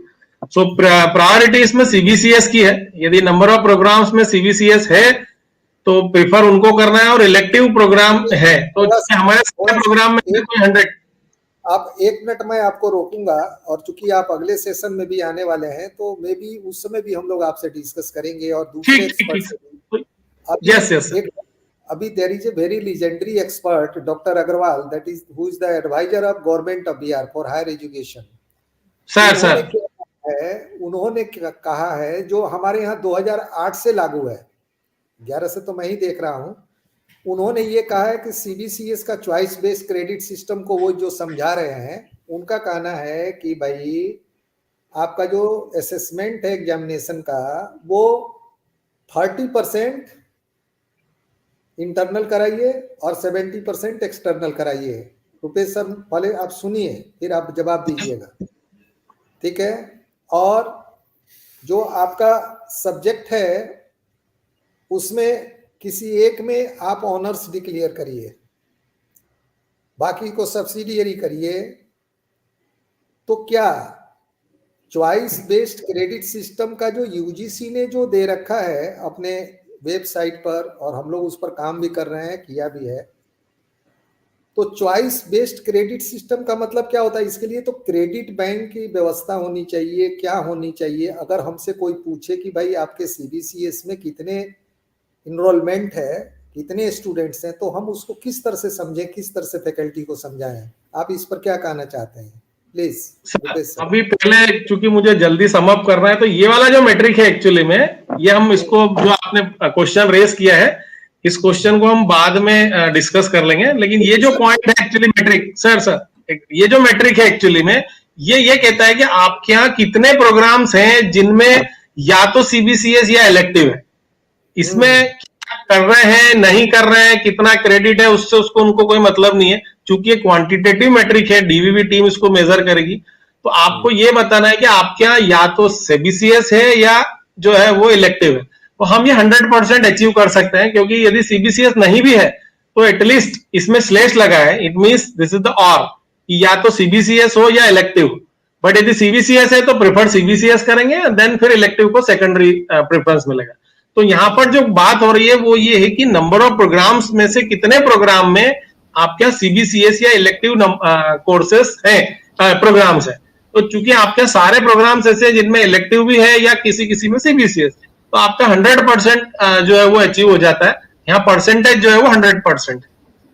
सो यहाँ पर जो दिया हुआ है, 1 minute, number of program in which CBCS और इलेक्टिव, so sir में से कोई anyone sir anyone for a minute, suppose out of 100 programs 40 programs are of elective and 30 programs are of CBCS, so 70 हो गया। is that सर चलेगा? No 100 programme है, उसमें से यदि 40 में सीबीसीएस है और 30 में आपका इलेक्टिव है तो 70 हो गया। तो जो कैलकुलेशन जो होगी वो ये होगी, आपके यहाँ पर देखिए नंबर ऑफ प्रोग्राम जो है, प्रोग्राम नहीं सर 100, आपका प्रोग्राम तो उतने प्रोग्राम ही नहीं, आपके प्रोग्राम्स की संख्या तो कम है शायद। No, we have more than 100, 120, 115 program, more than 115 programs. तो ठीक है, तो आपका 70% हो गया। तो जिसमें सीबीसीएस या इलेक्टिव है, तो अब चूंकि मेरा एक यदि 70 हो रहा है तो उसको 10% आप इंक्रीज कर दीजिए, जिससे कि आपका 80% तक अचीव हो जाए। रुपेश सर, मैं 1 मिनट आपका टाइम लूंगा और आप सम अप करने जा रहे हैं 3:30 में। मैं जो समझता हूं आप इस पर थोड़ा सा अपना विचार देंगे और अपने टीम से बात करेंगे।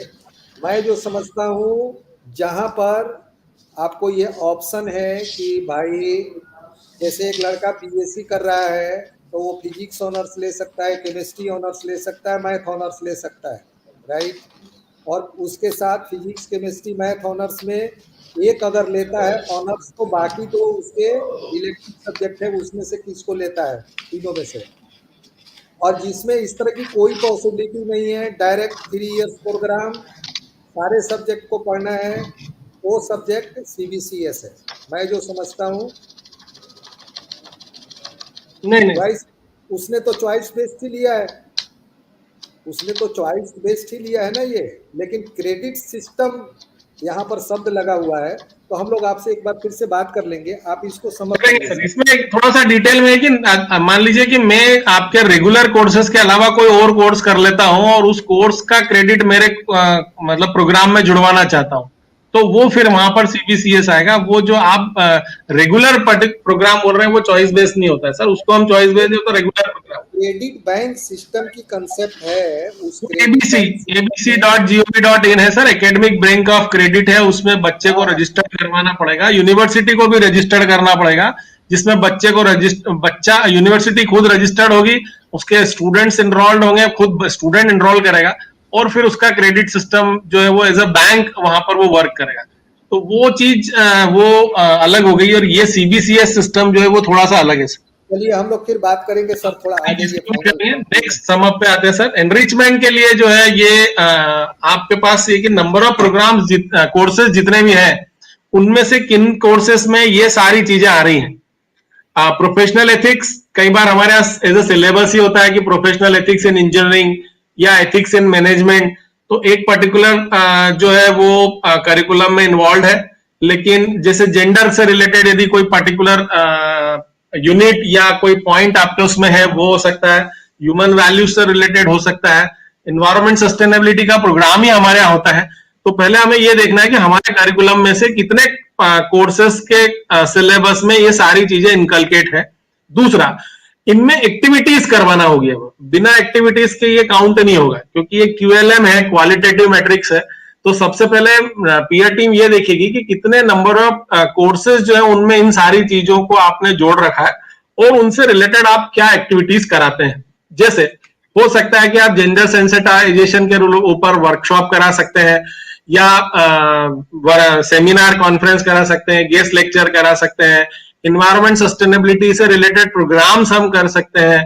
तो उसमें आप सिलेबस के अलावा क्या क्या एक्टिविटीज करते हैं वो हो सकता है कि ये इनसे रिलेटेड इवेंट जो है वो कहीं और भी आ रहे हो, बट यहाँ पर हमें उनको एज ए ग्लिम्पसेस डालना पड़ेगा ताकि हम ये शो कर पाए हमारे ये पर्टिकुलर क्रॉस कटिंग इश्यूज जो है वो सिलेबस में है और उनसे रिलेटेड हम यहाँ पर डिफरेंट एक्टिविटीज जो है वो करवा रहे हैं, तब जाकर ये 1.3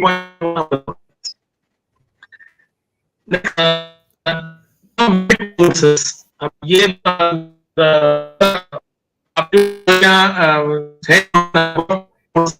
उसमें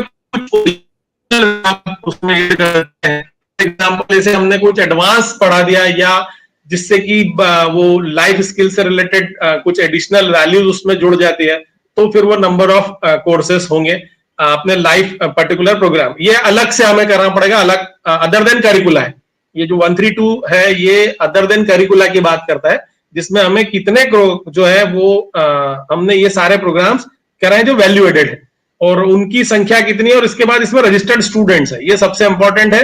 लेकिन ये रजिस्टर्ड स्टूडेंट जब उस पर्टिकुलर प्रोग्राम में करेंगे तो यहाँ पर थोड़ा सा मेरा इनपुट ये है कि आप उन पर्टिकुलर कोर्सेज को एकेडमिक काउंसिल से यदि कर सकते हैं लिंक तो वहां से कर दीजिए, अप्रूवल एकेडमिक काउंसिल से ले लीजिए। देन उसमें सबसे पहले ये कि उसका सिलेबस क्या रहेगा, नंबर ऑफ वर्किंग जो डेज है वो 30 कॉन्टेक्ट आवर से सर हमारे यहाँ यूनिवर्सिटी मिशन और यूनिवर्सिटी कंपलसरी कोर्सेज के नाम से इस तरह के कोर्सेज हैं जिसका एकेडमिक काउंसिल और बीओएस से ऑलरेडी हमारा अप्रूवल है, बोर्ड ऑफ मैनेजमेंट से।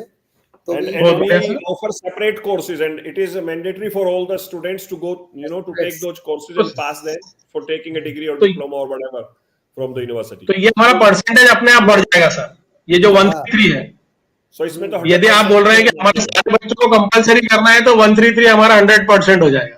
हाँ वो हो जाएगा, उसमें हम लोग को पहले भी मार्क्स पूरा मिला है। बस सर यही, और कुछ एडिशनल अच्छा कुछ यदि हमने पुराने नंबर करा उसमें कुछ ऐड कर दे कुछ। Sir, is it mandatory to reflect these value-added courses in the mark sheet of the students? No, madam. No. So these are add-ons actually. Yes. Sure. आप चलाइए, बट ये कि उसका पूरा सिस्टमेटिक मैनेजमेंट करिए कि अप्रूवल हुआ, देन उसके documentation must, document attendance sheet यदि बच्चे 30 कॉन्टेक्ट आवर्स है तो नॉर्मली प्रिफरेबल जो होती है वो अटेंडेंस शीट हम पीपीपी लगाते हैं, लेकिन प्रिफरेबल जो है वो सिग्नेचर वाली है। तो यदि आप कोर्सेज चला रहे हैं तो बच्चों से आप सिग्नेचर कराइए, तो that will put more impact, उसमें ऑथेंटिसिटी बढ़ जाती है। बस डिफिकल्ट टास्क जरूर है, लेकिन यदि आप उसको सिग्नेचर वाला करते हैं तो डीवीवी टीम भी उसको मानेगी और नेक्स्ट पीयर टीम भी मान लेगी। हाँ हाँ, बहुत अच्छी बात है आपने, this is good suggestion. Actually normally faculties क्या करते हैं, पीपीपी लगाकर और पी एब्सेंट लगाकर उसको शो करते हैं, but instead of that we should prefer signature of the student. यदि हम कंपलसरी करा रहे हैं और हो ही रहा है तो आप फिर उसमें सिग्नेचर शीट लगाइए तो ज्यादा अच्छा रहेगा। देन ये एक undertaking field project, research project, internship, कितने स्टूडेंट जो है वो रजिस्टर्ड करा रहे हैं।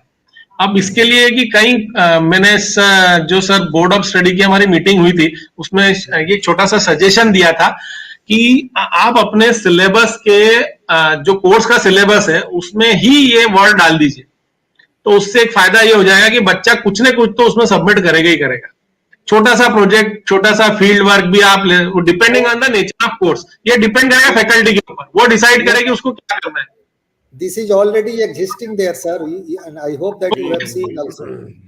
ओके सर, तो देन हम सारे सिलेबस जो है उसमें ही ये हम वर्ड ऐड कर दे, जिससे ये होगा कि बच्चे को कंपलसरी करना पड़ेगा और फैकल्टी भी कंपलसरी कराएगा। उसमें short project where we have internship and projects and other courses where we don't have this component, we can add field projects, small duration. field project, practice school, whatever. Yeah, that is doable. There is a term, Yes. minor project, major project, like that. That is already internship है sir. PCI में normally एक practice school word चलता है, तो practice school word भी आप उसमें add कर सकते हैं फार्मेसी यदि हमारा सिलेबस है तो ये छोटे से हमारा वर्ड you are correct. जिनमें नहीं उनमें हम ऐड करेंगे। यस यस, तो जिनमें नहीं उनमें हम ऐड करेंगे तो डेफिनेटली यस। सो इससे ये 100% स्टूडेंट जो है वो हमारे प्रोजेक्ट, फील्ड वर्क या रिसर्च प्रोजेक्ट करेंगे। बट इसका डॉक्यूमेंटेशन मस्ट है सर, कि कौन प्रोजेक्ट है तो प्रोजेक्ट की लिस्ट, उसका गाइड, इंटर्नशिप करी तो कौन सी कंपनी है, फील्ड वर्क करा है तो किस फील्ड वर्क, कौन सा फील्ड वर्क गया, उसका एक छोटा सा रिपोर्ट, ये सब डॉक्यूमेंटेशन जरूरी होगा। मान लीजिए वो एक प्रैक्टिस स्कूल पे गया तो एक उससे बच्चे से रिपोर्ट सबमिट कराना होगा। माइनर प्रोजेक्ट किया तो माइनर प्रोजेक्ट की रिपोर्ट सबमिट करना पड़ेगी। गाइड का लिस्ट, गाइड का सिग्नेचर, बच्चे का सिग्नेचर, ऐसा एक कंसोलिडेटेड लिस्ट प्लस वो डिस्प्ले के लिए आपके पास प्रोजेक्ट, माइनर प्रोजेक्ट, इंटर्नशिप के सर्टिफिकेट्स, ये सारी चीजें इसमें हो जाए। अच्छा, इंटर्नशिप में हम एक काम और कर सकते हैं सर, कि हम एक एमओयू कर लें जो हमारी आउटसाइडर एजेंसी से, जो हमारा इंटर्नशिप प्रोवाइड कर सकता हो, ताकि क्योंकि 28 डेज का इंटर्नशिप होती है, तो यदि एमओयू बेस्ड हम इंटर्नशिप कराएं तो हमें और जगह भी उसका बेनिफिट मिल सकता है। तो हम लोग this is the last feedback. We are already doing that. We are already NAAC accredited, so we did all this actually. Now we go yes, for sir. second cycle. Okay, that's fine. We have MOUs, We functional are serving MOUs, our team internship members. projects, all those things. But just to refreshing the knowledge and clearing the doubts. Just That's sir, what we are writing this my input is that you can put in each and every course. Her course में डाल दीजिए compulsory, तो बच्चा, सारे बच्चे करेंगे, सारे बच्चे रिपोर्ट सबमिट करेंगे। छोटा बस फैकल्टी का जरूर बर्डन होगा, लेकिन हर कोर्स में डालने से ये होगा 100% बच्चा भी कर लेगा और 100% प्रोग्राम में भी आपके पास ये चीज है। Last one is feedback. Sir ये फीडबैक जो है ये design and review of syllabus, तो स्पेसिफिकली सिलेबस रिलेटेड फीडबैक है ये। और पुराने टाइम में और नए टाइम में थोड़ा सा इसमें डिफरेंस ये है कि हम अभी तक जो है डीवीवी टीम, आज भी अभी रिसेंटली डीवीवी टीम ने इसके ऊपर पेपर बेस्ड फीडबैक मांगा था। Although they are institute having online feedback, बहुत सारे इंस्टीट्यूट में ऑनलाइन फीडबैक है इन सबसे रिलेटेड, लेकिन उन्होंने इसका पेपर फीडबैक मांगा था कि पेपर फीडबैक आप फील्ड फॉर्म सबमिट करिए। अब चूंकि यदि ऑनलाइन है तो फिर ऑनलाइन की आप रिपोर्ट जनरेट करके और रिपोर्ट को सील साइन करके सबमिट करना पड़ेगी। इसमें सबसे पहले कलेक्टेड, देन एनालाइज और देन एक्शन टेकन, ये सारी चीजें मस्ट है। विदाउट एक्शन टेकन इसका कोई भी इंपॉर्टेंस नहीं है। और एक्शन टेकन के लिए हम academic council, governing council, board of management, कहीं पर भी उसको पुट किया और अप्रूवल किया है। तो विदाउट अप्रूवल हम इसमें 4 आउट ऑफ 4 नहीं ले पाएंगे। कल तो सारी चीजें जो है वो उसके ऊपर डिपेंड करेगी कि हम उसका प्रोसेस क्या लेते हैं, और ये हमारी वेबसाइट पर भी डिस्प्ले होना चाहिए, ये मस्ट है सर। डीवीवी टीम पूछ सकती है कि आपने सिलेबस को अपने वेबसाइट पे अपलोड किया एक्शन टेकन रिपोर्ट, तो उसका सिंपल सा लॉजिक है, हर साल का फीडबैक, उसका एनालिसिस और एक्शन टेकन, ये हमारे सिलेबस हमारी वेबसाइट के ऊपर जो है वो रिफ्लेक्ट होना चाहिए, ये फीडबैक वाला। ये हमारी वेबसाइट पे हो तो फिर हमारे सारे पॉइंट कवर हो जाएंगे और इसमें हम 4 आउट ऑफ 4 अचीव कर सकते हैं। जी जी जी। So this is the end of this particular matrix, and I hope I have satisfied. We are thankful to Dr. Rupesh because on a single call and just to since we were waiting for our very legendary expert, and due to his otherwise engagement in as the chairperson of a NAAC peer team, Honorable Dr. Sudhir Gawane sir. Dr. Sudhir sir has, delivered very well, and he has cleared dozen of doubts, and who were, very, very ambiguous for all of us. So, Dr. Rupesh, thank you very much for your this nice presentation and very meaningful and very diligent and intelligent presentation. We are thankful to you, and we are expecting your further support and cooperation for our upcoming sessions. So thank you very much. And now, as for our today's schedule, we have Professor Dr. Pramod K. Raghav, who is the President in charge of Jyoti Vidyapeeth Women's University.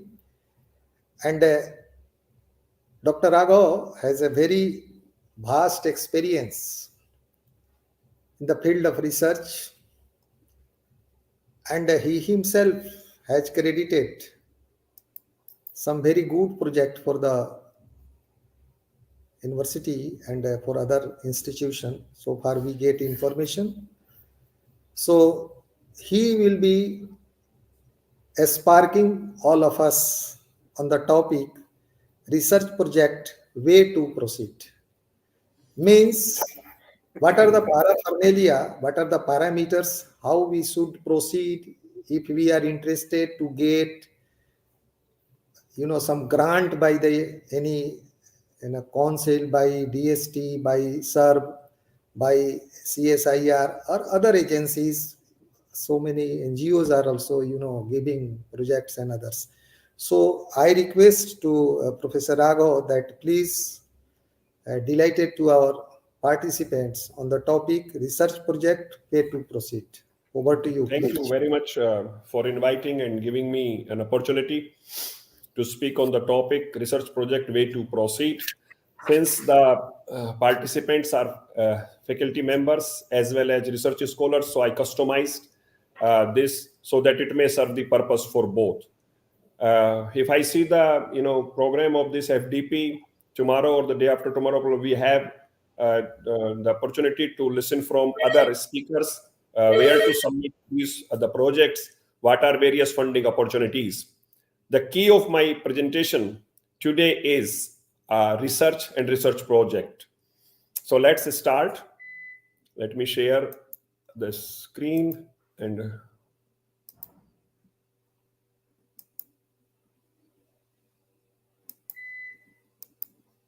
it's opening. It's not coming up. Just a minute. Yeah, it is open. Give me a minute.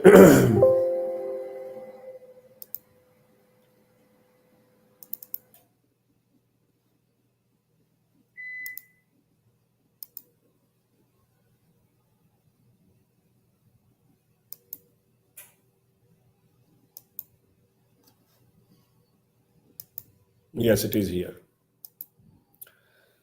So let's see the outline, today's outline. First, we will see what is research.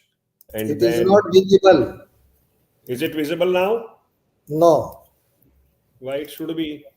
Yes, now it is visible. It is visible now. Okay. But There is a need to press F5. Yes. What you said, F5? Yes. Technical team, please help.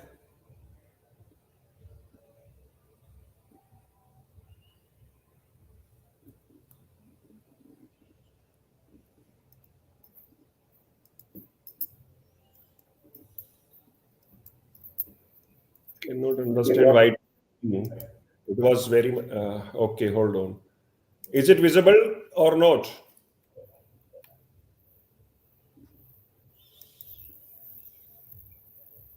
Okay, let me just close it and It is not, now it is. at present, it is not visible.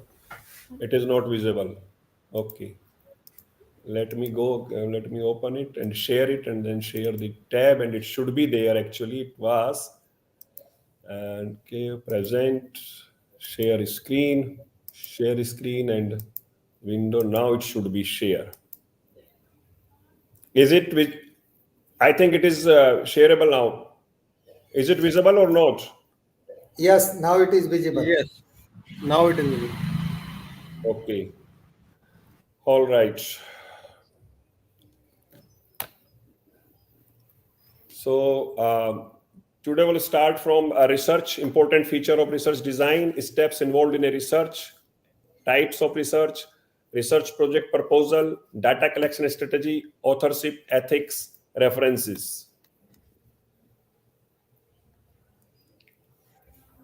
So what is research actually? Research is a careful investigation for new facts in any branch of knowledge. Actually, I'm not visible here. Yeah. A careful investigation for new facts in any branch of knowledge. And according to Redman and Mori, research is a systemized effort to gain new knowledge. When you want to gain some new knowledge, that we call the research. Or if we want to find out some new facts, that is the research.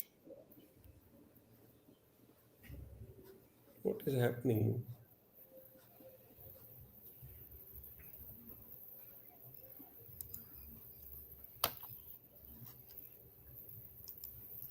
According to one scientist, Clifford Woody, it is a systematic gathering of data and information. If we are gathering the data systematically and analyzing it for the advancement of knowledge in any subject, that we call the research. And what it comprises, after all, what are the various components? Like defining and redefining the problems, formulating objectives, hypotheses, collecting, organizing, and evaluating the data. That also comes under research.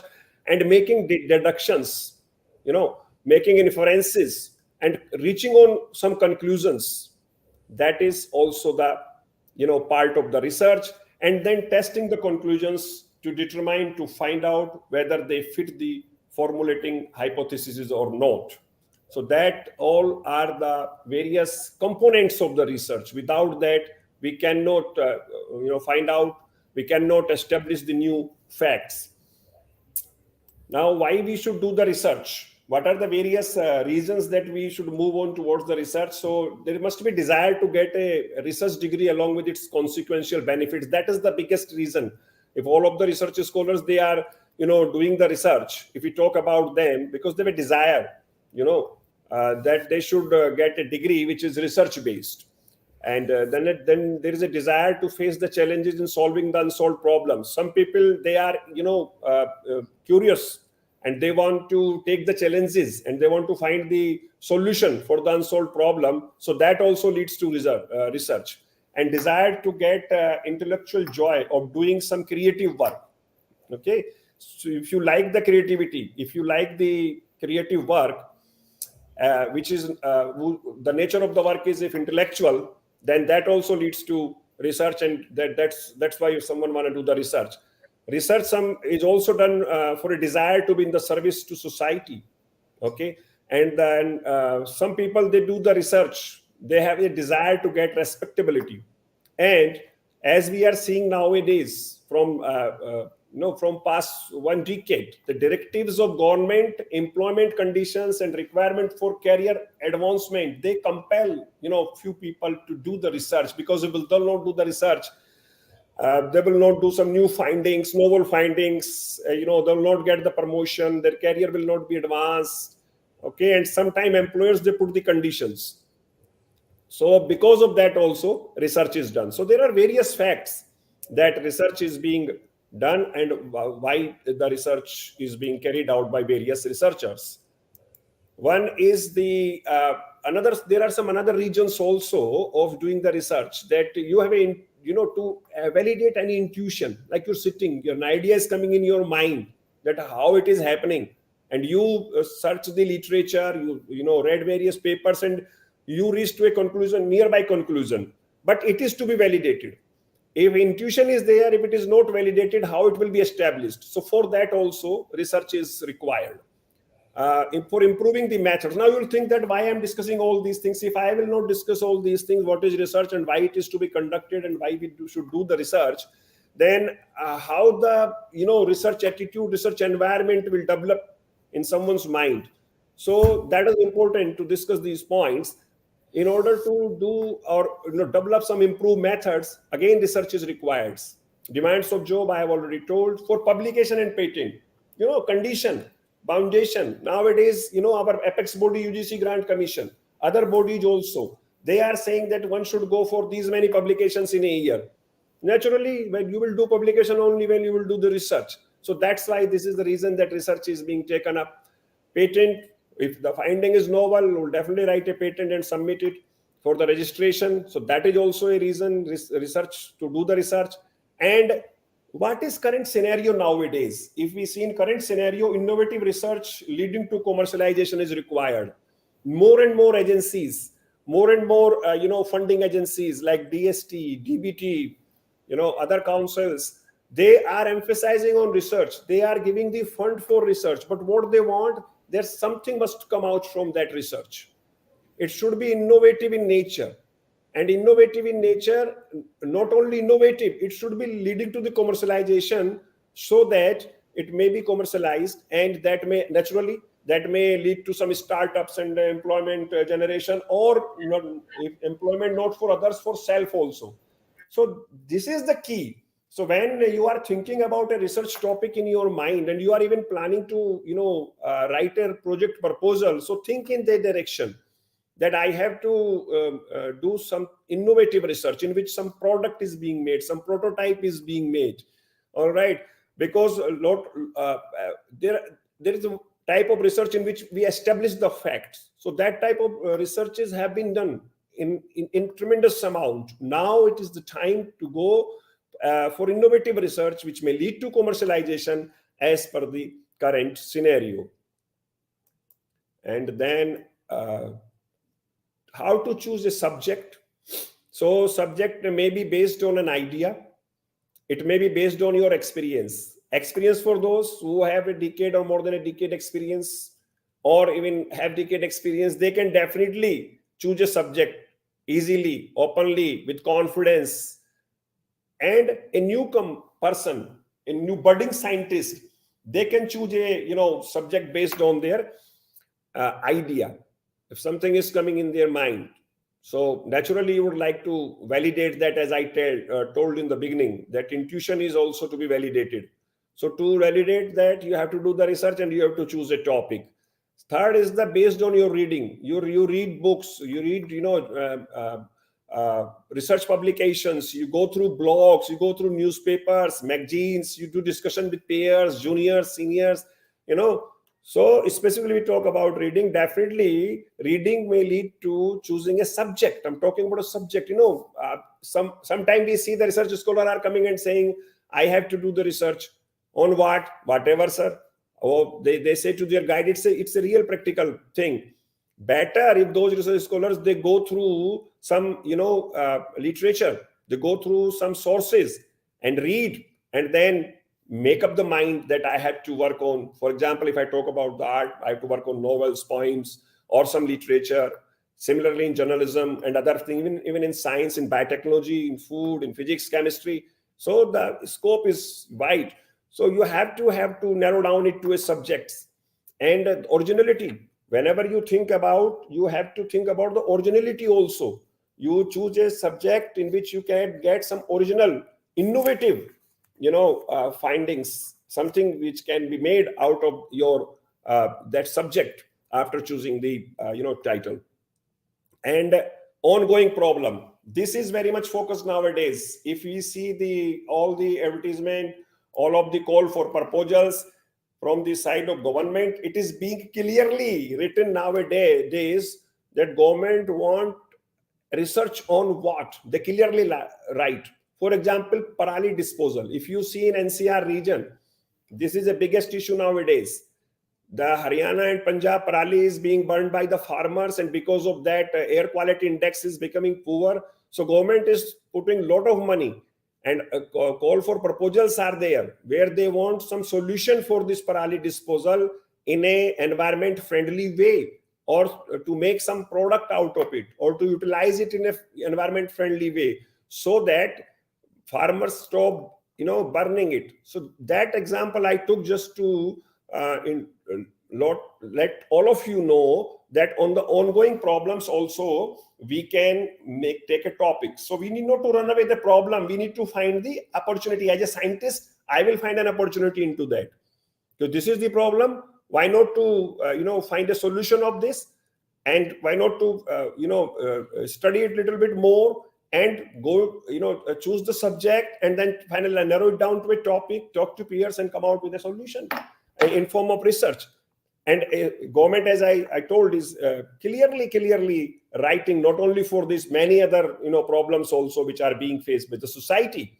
So it also fit, as I told, that sometimes we do the research for the society service. So this parali disposal is what? It is the best example of that if you are doing this research with the help of government money or with your money or whatever, however, for such causes government gives money. So that is a service to society, service to society in terms of you're taking care of environment, disposing it in a environment friendly way. So that's how you choose a subject. Now, what may be the important feature of a research design? Now, since you have chosen a subject, you made up your mind what to do. Now, how to do it? Before I reach to research proposal writing, it is better to know that how to do it. So plan. First you plan, make a plan, specify the sources and types of information relevant to the research problem. सबसे पहला काम आपको क्या करना है, जैसे ही आपके mind में टॉपिक आया है, प्रिलिमिनरी लिटरेचर को आप रिव्यू करिए. मैं नहीं कह रहा कि आप 150 रिव्यू कीजिए या 100 रिव्यू कीजिए या आप 50, कम से कम you go through the literature कि कहीं ये पहले हो तो नहीं गया है. ओरिजिनलिटी भी चेक करिए. एंड कौन कौन से सोर्सेज आपको देखने हैं, ऑनलाइन सोर्सेज देखने हैं, जर्नल्स देखना है, books you have to see, either you have to go through some other information. You make a plan. Without plan, you cannot go for a research problem design, which is very important. And then you make the strategy. Strategy means which approach will be used. What would you do into that, जिसको methodology बोलते हैं. Naturally, review literature को आपको detailed करना पड़ेगा. After that, आपका आ जाएगा कि हम किस तरह से उसको अप्रोच करें, गैदरिंग कैसा करें, एनालाइज डाटा को कैसे करें, एक्सपेरिमेंटल होगी या नॉन एक्सपेरिमेंटल होगी. तो make a strategy, okay. And then time and budget, these are the most important two constraints and important feature of a research design, time and budget. Because if you are not having these two constraints, if you are not including these two things, timeline and cost or budget, your research will be vague for sure. Because without timeline, laziness, you will not be sure, and without budget, you don't know where you are going. So these two things are fixed. In PhDs, timeline is important, and in research project proposals, cost and budgets are important, very important, even in PhDs, because if it is experimental based, you have to think. So then these time and budgets are two very important constants. So plan, strategize, and time and budgets, these are the important feature of a research design.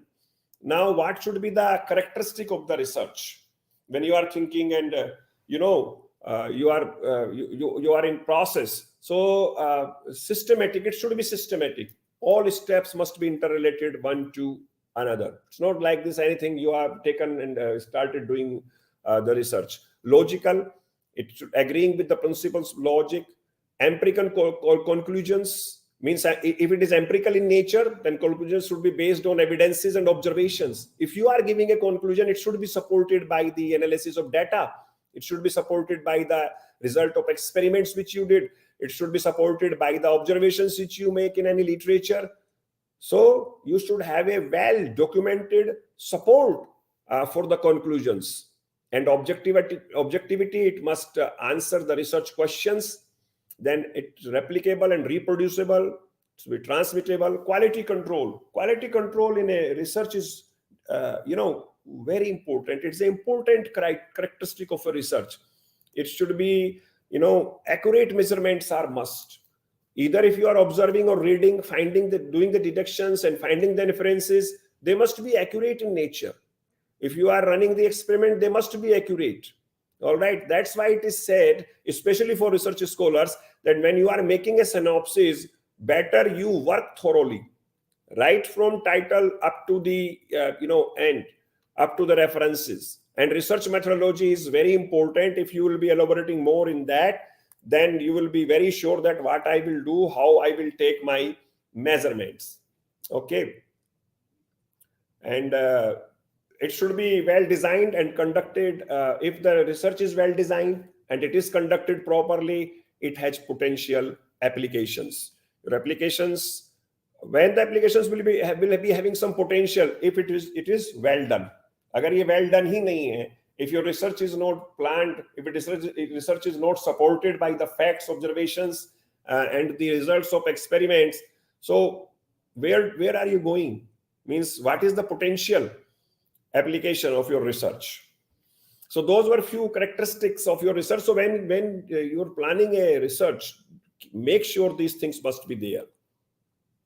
Now, we all make objectives in the research. So make sure, first, one more thing which I would like to add based on my experience is that when you are writing in a research proposal, try to keep it as simple as we talk normally. Sometime when we are discussing a scientific topic, it's not like you are creating jargon in that and some big complex scientific terms. Keep it simple. All right. So that's why I made this first point. When you are writing the objectives of a research proposal, no matter you are making rough objectives, and then you will naturally finalize them with the help of your peers, senior colleagues, guide, supervisor, mentor, whatsoever you call that. So try to keep these objectives simple and limit the variables. The more the variables, the more difficulty is there. And you should use the opportunity. Use the opportunity how you got a chance to pursue the research. And this is the time now to apply your mind, all right, and make your objectives crystal clear. What you want to do, write that and take the help of previously done work. How the things have been, written by your peers, your senior colleagues, experienced researchers. And if you are not able to do that, get help. There is no shame never ever in getting the help. You can always take help. You can take the help from your senior colleagues, no matter if the budding scientists are there, new scientists are there. You can take the help from experienced researchers. You can find a mentor for yourself. And there is no shame in saying someone that, hey, would you become my mentor because I don't know this thing, I want to learn it. So definitely, you will get help. All right. So now comes, if we talk about the literature survey. So without literature survey, nothing is possible in research, and it is important. And the importance of literature survey, as I told, that as soon as a topic is coming in your mind, you chose the subject and topic came in your mind, and I told you the various sources how the topic can come in your mind, or you can decide. First thing is to check to see if your idea, your intuition, your topic title is original in nature or not. That is very important. Go through various online sources, even if you are writing a research proposal. Because think, if you are writing a research proposal and it has already been done by someone 5 or 10 years back, you are wasting time and energy both. So check the originality of your idea, of your research title, topic through the literature. Collect research articles from various journals. Save them, make a folder, all right, and go through them and try to, write their inferences, their inferences as well as references, means what the previous authors have reported, and source from where they are coming, because this literature survey will help you when you are writing the final report, when you're writing the final thesis, when you are making the project report, even when you are making a project proposal. You will need the reference. You have to cite the sources from where you take this. Literature search will help you in finding the gaps, all right.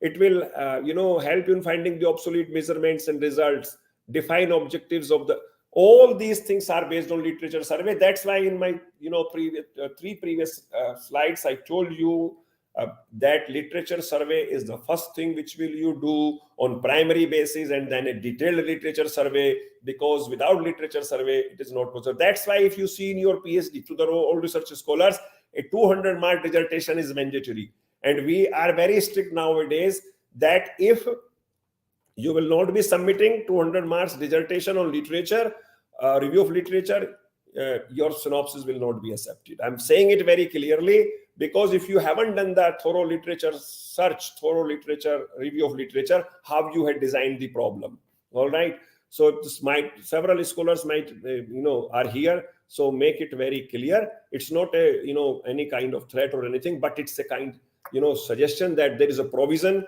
of 200 marks dissertation on review of literature, and that is to be submitted by each of you. This is a small flow diagram where you can see the entire process of research. You have any question, problem, intuition, idea, title, then you do the literature survey. After literature survey, you write its introduction, which is ending on the formulating goals and objectives. I already told how to select the objectives. They must be neat, nice, clean, and in simple words, free from jargon, and you do whatever you write whatever you wanna do, and to take the help of the experienced researchers, your mentor, guide, and senior colleagues. And then you after objective, you plan and design the research, which is research methodology, and then you perform that research actually in real terms, and then generate your research results, interpret the results, and draw the conclusions. So all these 5 steps will lead to you from one idea to a report. Either that is specifically if we talk about the research scholars, even in the project proposals we do the same thing. The difference is that a project proposal carry a huge budget with this, so I'm coming on to that. So if you follow these this flow diagram and follow these steps, definitely you will be completing your research successfully. All right, so that was about the now type of research. There are so many myths about the research, so let's make that clear. First is the research may be application based, pure and applied research. If we talk about applied, where you are finding the solutions for, as I told, innovation based, practical based, problem being faced by the society, industry. And pure research means which is concerned with the generalization and formulation of a theory, establishing the facts. That is the pure research. Research may be of the inquiry mode, quantitative and qualitative research. So measurement of quantity or amount says the quantitative research, and when you are concerned with the qualitative phenomena, for example, regions for human behavior and such type of examples, they come under qualitative research. So research may be quantitative, qualitative, pure, applied, and then some other type of research are also there, exploratory or formulative research, where you are just the phenomena is there, but you are gaining familiarity with the phenomena, or to achieve some new insights into it. Sometimes you will see the title of research is that, it has already been done, what would you find new? But there is only one objective, the objective which has not been done by previous researchers. Then comes the descriptive research. This descriptive research is, in this you actually accurately study the characteristic of a particular individual, situation, or a group, which includes primary data collection on majority basis. So survey based research, those are descriptive research. Then diagnostic research, as the name suggesting, where you determine the frequency with which something occurs, how frequently it occurs, how does it occurs, what is associated with it. Means you do some diagnostic things in that. And then one type of research is hypothesis testing research, to test a hypothesis of relationship between variables. So because testing is very important, if you are not testing your measurements, your results, then how would you establish? So these are the various types of researches. Now I'm coming to research proposal. I'm gonna discuss the various part of this research proposal writing, and I have told already in the previous slides how it will come in your mind. Now you have scientists, they normally write, faculty members, they normally write research proposals, and it goes for submission to various agencies. There are various formats for different agencies. DST is a different format, DBT may have a different format, AICT may have a different format, UGC have a different format. So, but all research proposal has, some important points in common. If you have expertise in them, you can very easily submit the project for, potential funding. There is no surety that you will get the funding on your proposal. Either your proposal will be accepted or liked by the peers or the scrutiny committee. But if you are doing, with your real heart, with your, vision, with your experience, and with full intuition that, yes, I have to do it, then chances are very good. So let's discuss various components of a research proposal. First comes the title. It should be clear and meaningful. I have already told about this. Abstract means what you want to do in that. Executive summary, which we call. Then problem. Problem means what would you solve in that? What is the background information? What is the problem statement? For example, I said Prali, issue is very huge nowadays. So how you assemble the background information regarding that, make a problem statement. What would you use? Either you would make out anything out of it, or would you dispose it off in an environmental friendly way, or you will make laxity out of it. So many, options are there. So you frame the problem, then objectives, journal objectives, and specific objectives. So in case of research proposal, better you go for the specific objectives. They must be, simple in language, clear. I have already, explained. And then research questions or hypothesis, if applicable. Not in all the researches hypothesis applicable, but wherever it is applicable, it should be there. In most of them it is. And then thorough review of literature. Naturally, you have done it in the beginning also. But review of literature means which you have done, you are going to mention here now in your research proposal. And then methodology. Methodology, as the name suggests, what would you do? So when you are writing a research proposal, it is a little bit different. It is different than your PhD research or other type of researches. Here you have to do to give some realistic result, because the agency who is putting money will ask for a report from you. And one thing which I would like to let all of you know is that if your report is good, your chances next time are very higher. Yes, because if you have utilized the money in a right way, if you have given the desired results, as you mentioned in your objectives after following the detailed methodology, then, yes, you are a person on whom the money can be invested. So methodology, in methodology, you will write the research procedures, equipments you will use, formulae you will use, chemicals you will use, all that type of information is to be provided in methodology. And then results will be come in the end. Actually, time schedule is and will be the next, which is very important. Means play a plan of work. Who will do, how you will do, when it will be done, after how many months, which component of the research you will complete, after 12 months, next component. So it should be, I call it actually timeliness. There must be a timeliness graph, a graphical representation, because that is very important. As I told in the beginning, this is the biggest two constraint in the success of a research proposal is time and budget. If you haven't fixed the time and budget, you are not going anywhere. It will be always waste. So timeliness must be there, time schedules must be there, and then the budget. Budget normally includes, if it is a experimental based research, it includes equipments, consumables, manpower, travel, contingency, overhead charges. Sometimes 100% budget is given, sometimes 50% budget is given. It all depends upon the agency which is giving a call for proposals. So that is to be written very carefully. It should be justifiable, if and one more thing which I would like to mention here: couple of call proposals is very clearly mentioned in the budget what will be covered. So according to that, you can frame the budget. It will be very clearly written that no money will be given for attending conference, seminar, for travel. Contingency will be this much percent, maybe 5%, maybe 10%, or there will be no overhead charges. So while making the budget, you have to be judicious. Use the judicious. You should be judicious with the funding agency. You should be judicious with your parent institution. If you have one equipment, better you don't buy that equipment. Don't write that equipment in your budget.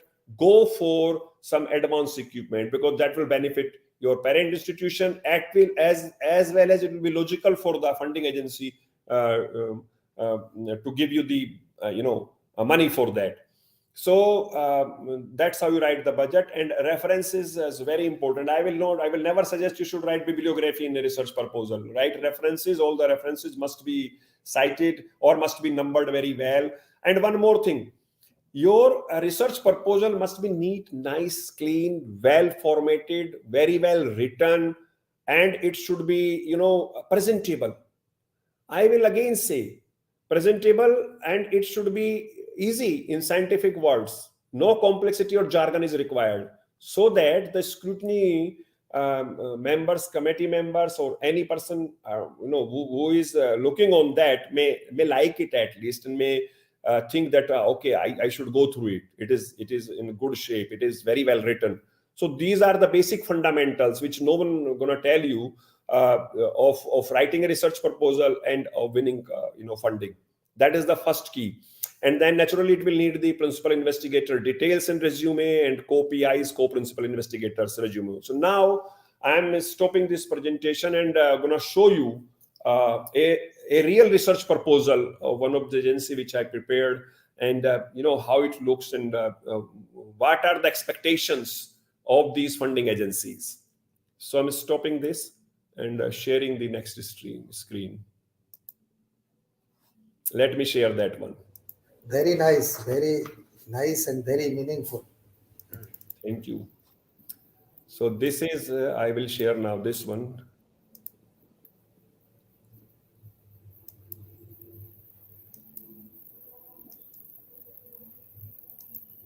Yes, it is here.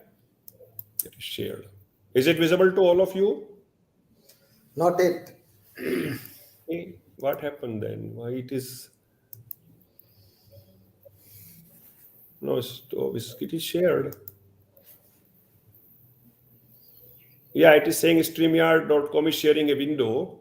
Yeah, now it is visible. Yes. So you can see this is the a format of one of the agency, NMPB, and first you mention the project title.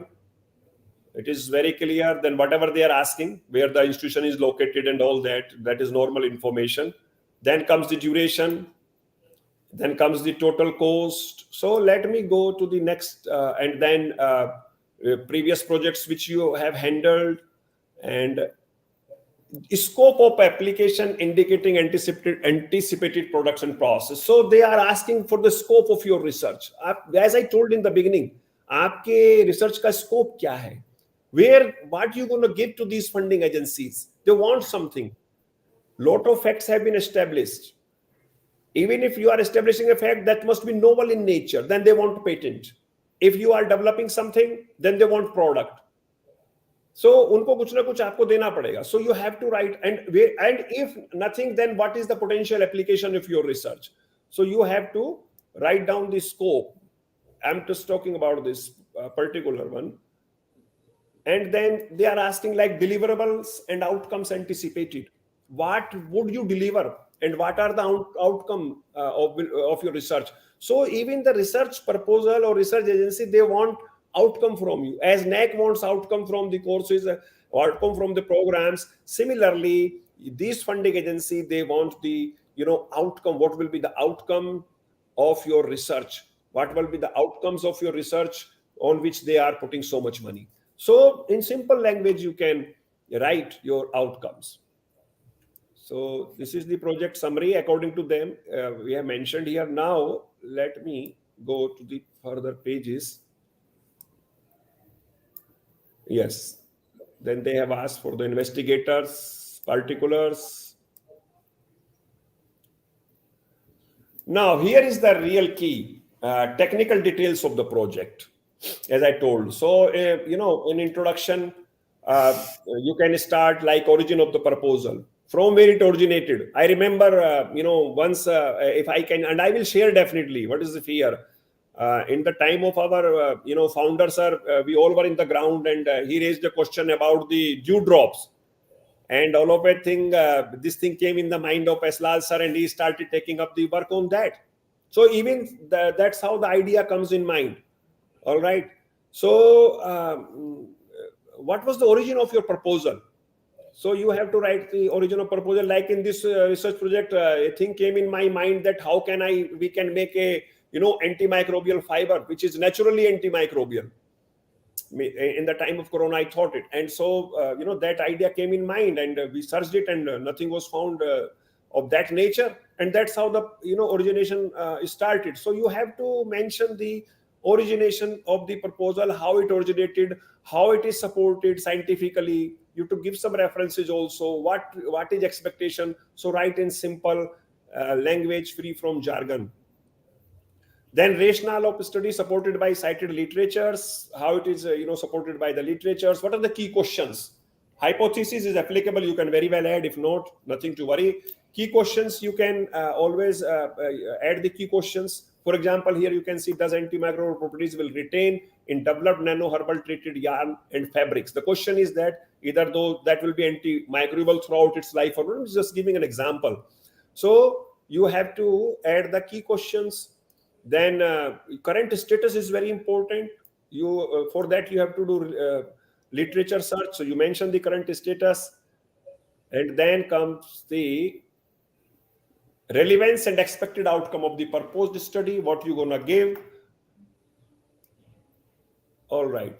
How much primary work have done till now? Means as a researcher, how much primary work have you done? Have you done any piloting of this research problem you are proposing, or nothing? Means TRL levels, which we call nowadays. So let me go to the next now. This is the time frame which I was talking about. This is very important, and it can be made in most several projects, not like rocket science. It is something only which you can make. See here. Time frame, please provide quantifiable outputs in bulleted form. So I have very clearly written here that in 6 months I will do this, in 9 months we will do this, in 15 months, in 18 months, 21 months, and 24 months. So in 2 years span, that I have very clearly written the right from extract up to the final report preparation, it will be done, and I have shown the activity in a form of bar diagram on every 6 months. You can see here these are achievable targets, and this is the period of study in month.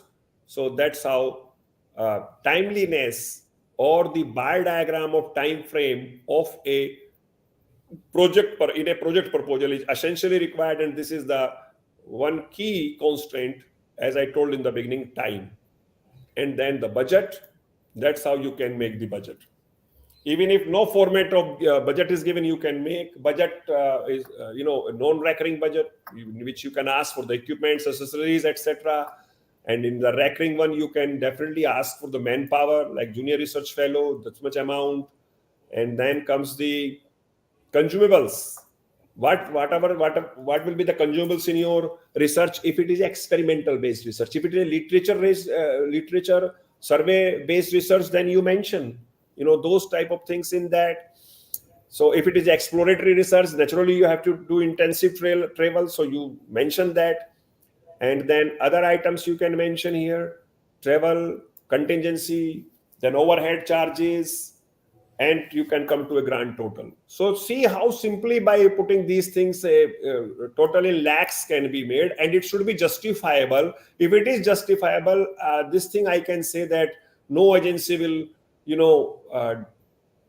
deny it. They can reduce, but will not deny, because when they will see the justification, they will be agreeing also. See the justification here for non-recurring and justification for recurring. I have written the justification also, why I need money for consumables, why I need money for manpower, why I need money for non-recurring, in which you will see most of the time equipments. So you can do this, and that's how you mention finally budget component wise contribution by organization. In this there was contribution of 50% contribution of organization and 50% was the agency.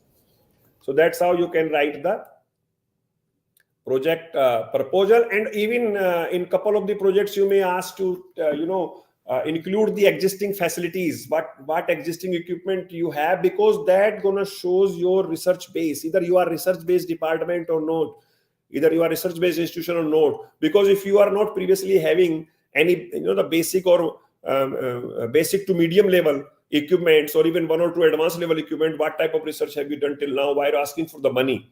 So as far as our university is concerned, we have advanced equipments here. So existing facilities, you show every single thing in existing facilities, even tell about internet, tell about workshops, tell about your equipments which you have. Our all laboratories are full with the equipment, so you can mention, and that gonna strengthen your research proposal. See, we have mentioned your workshop facility, water, electricity, laboratory, power generator, AC rooms, telecommunication, transportation, administrative block. So they ask about all these things because they want to ensure that either we have necessary infrastructure or not. If an institution is not having like a proper electricity, or proper internet or other facilities or computational facilities, so how the research will be conducted. So that's very important. So you can easily write them, and at the end a declaration is always asked for ethics point of view, as well as it must be that you have made this project and to sign it, and a forwarding letter and all other kind of formalities as per the funding agency. So that's how you prepare this is a kind of template where you can see, so I'm stopping it. So that's how you can write a research proposal, and again sharing that PPT because it's still 10 minutes to go. So let me share that one and finish. No problem. I hope this dose is enough for today. Yes, this dose is, no, it's not the dose, it's like just interest. So you have to also mention what are you going to student why. I think we have all discussed. Those who are taking it as homework and they are supposed to do something. I would like to speak a little bit about the authorship ethics, which is very important among, authorship ethics is very important as far as publications are concerned, as far as other, research proposals are concerned, that all authors, they should be directly involved in entire study. First of all, if authors are there, they have to do something, and authors should be free from plagiarism, and all should follow ethics. And actually research evolves from collaboration and assistance between experts and colleagues. So we should always respect each other's authorship ethics. And authorship, we all know, it is a process of deciding about whom a research paper belongs to, and it decides which colleagues should be listed as authors or co-authors. So the person who did most of the work will be the author, other which helped, who helped, there will be the co-authors. Okay. And acknowledging the sources is very important. Either you have if someone has given you little money or support, any other institution, any other organization, acknowledge them, acknowledge your peers if they have told you something.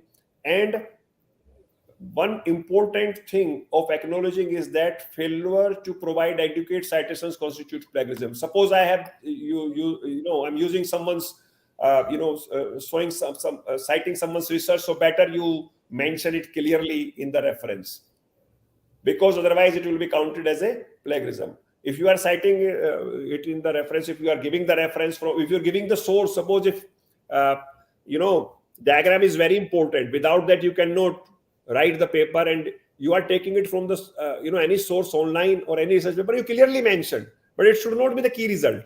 So you can clearly mention source is this.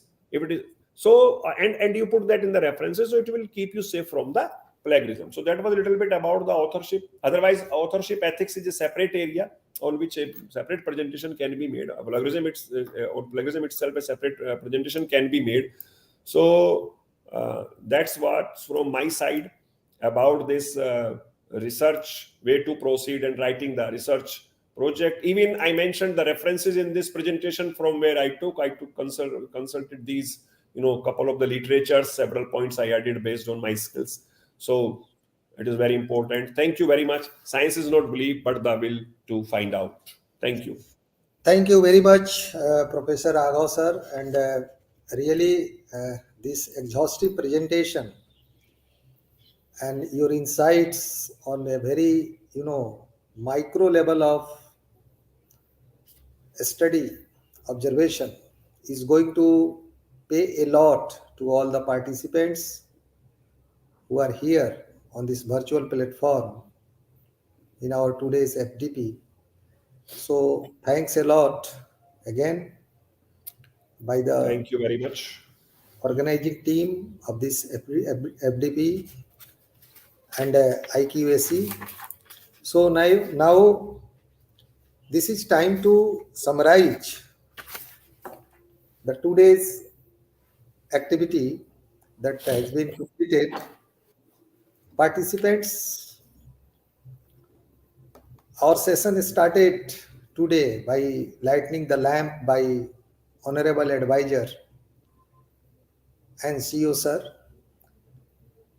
and by his keywords that what are the actual target, what is compelling us to organize such activity, and why academia and institutions are not only responsible for the accreditation, there is some responsibility of other bodies also who are looking into this affair. So this was one of the best remarks, and I hope the concerned agency will be understanding the feeling of the head of the institution. And he also blessed all the faculty members, all the research scholars, all the stakeholders. Then we prayed the nation by Bande Matram. Then I delivered, myself, Professor Eslal, delivered a short welcome note. Then the today's listed speaker, Dr. Sudhir Gawane, who is the chairperson of NAAC peer team, was unable to join this session because of delay of his flight, because he was in a visitation of NAAC as a chairperson. Anyway, Professor Rupesh R. Shukla joined on his place, and he, very dedicatedly, in a very authenticated form and with zeal and thrill, he explained the first parameters of NAAC, that is curriculum aspect. Then Dr. Mini Amit Aravatiaji, who is the director research, she also enlightened the scholars who are here and the faculty members who are supposed to write or do something related to research by gaining something from this faculty development program. Then our colleague, a very seasoned academician, Professor Dr. Dharmendra Ahuja ji,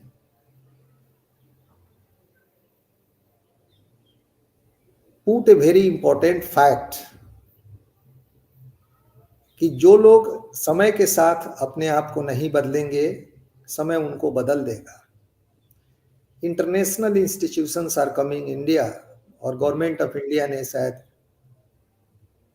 government of India has not the clear the note by its notification or parliament, I don't know but हमने पढ़ा है कि इस तरह की चीजें हो गई है। तो इंटरनेशनल प्लेयर सर, हमारे फाउंडर सर आज से 10 साल पहले कहते थे कि हमें इंटरनेशनल प्लेयर के साथ compete करना है। करना पड़ेगा, बिल्कुल सही बात है।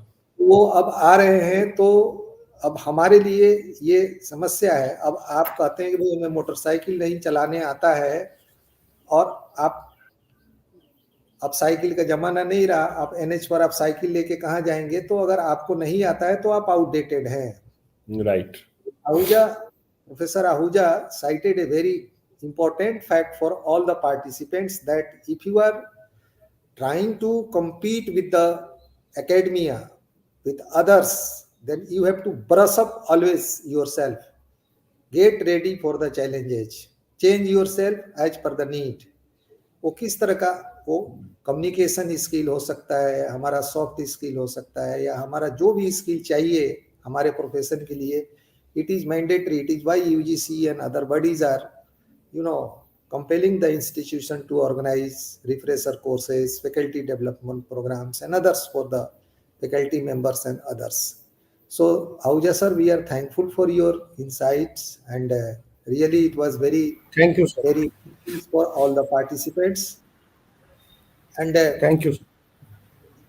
I forget to share that our president in charge, Professor P.K. Raghav, elaborated some USP of Jyoti Vidyapeeth Women's University, that how we are different than other institutions existing across the nation. Why Jyoti Vidyapeeth Women's University is the best women's university in India? What are our specific features? And why this is the symbol of mini India? How our campus is clean, green, and happiness campus declared by government agencies, by UGC and others. So that was also very, very informative for all the participants. And I hope the last session of this, today's last session, research project way to proceed, was very exhaustive and very meaningful. So on behalf of the whole fraternity of Jyoti Vidyapeeth Women's University, as well internal quality assurance of Jyoti Vidyapeeth Women's University, organizing team of this FDP, I wholeheartedly extend my thanks, and we expect that tomorrow we are going to listen some others expert, and we are expecting cooperation, support, and positive attitude and environment by all the faculty members and research scholars. So thank you very much. Namaskar. Namaskar. And thank you to you also for doing and be continuously present here. I was with you whole day, but switching off my camera as and when required because of nature of my work. No problem, no problem. Yeah. So thank you very much. Thank you काम for करने वाले को काम करना पड़ता है. Thank you, sir. Thank you very much. Thank you. Thank you, sir. Okay. Thank you. And thanks to technical team. Now this is the end of today's session. Anil ji and others, thanks a lot for your very good technical support. And Tanusi madam also for your kind support and cooperation.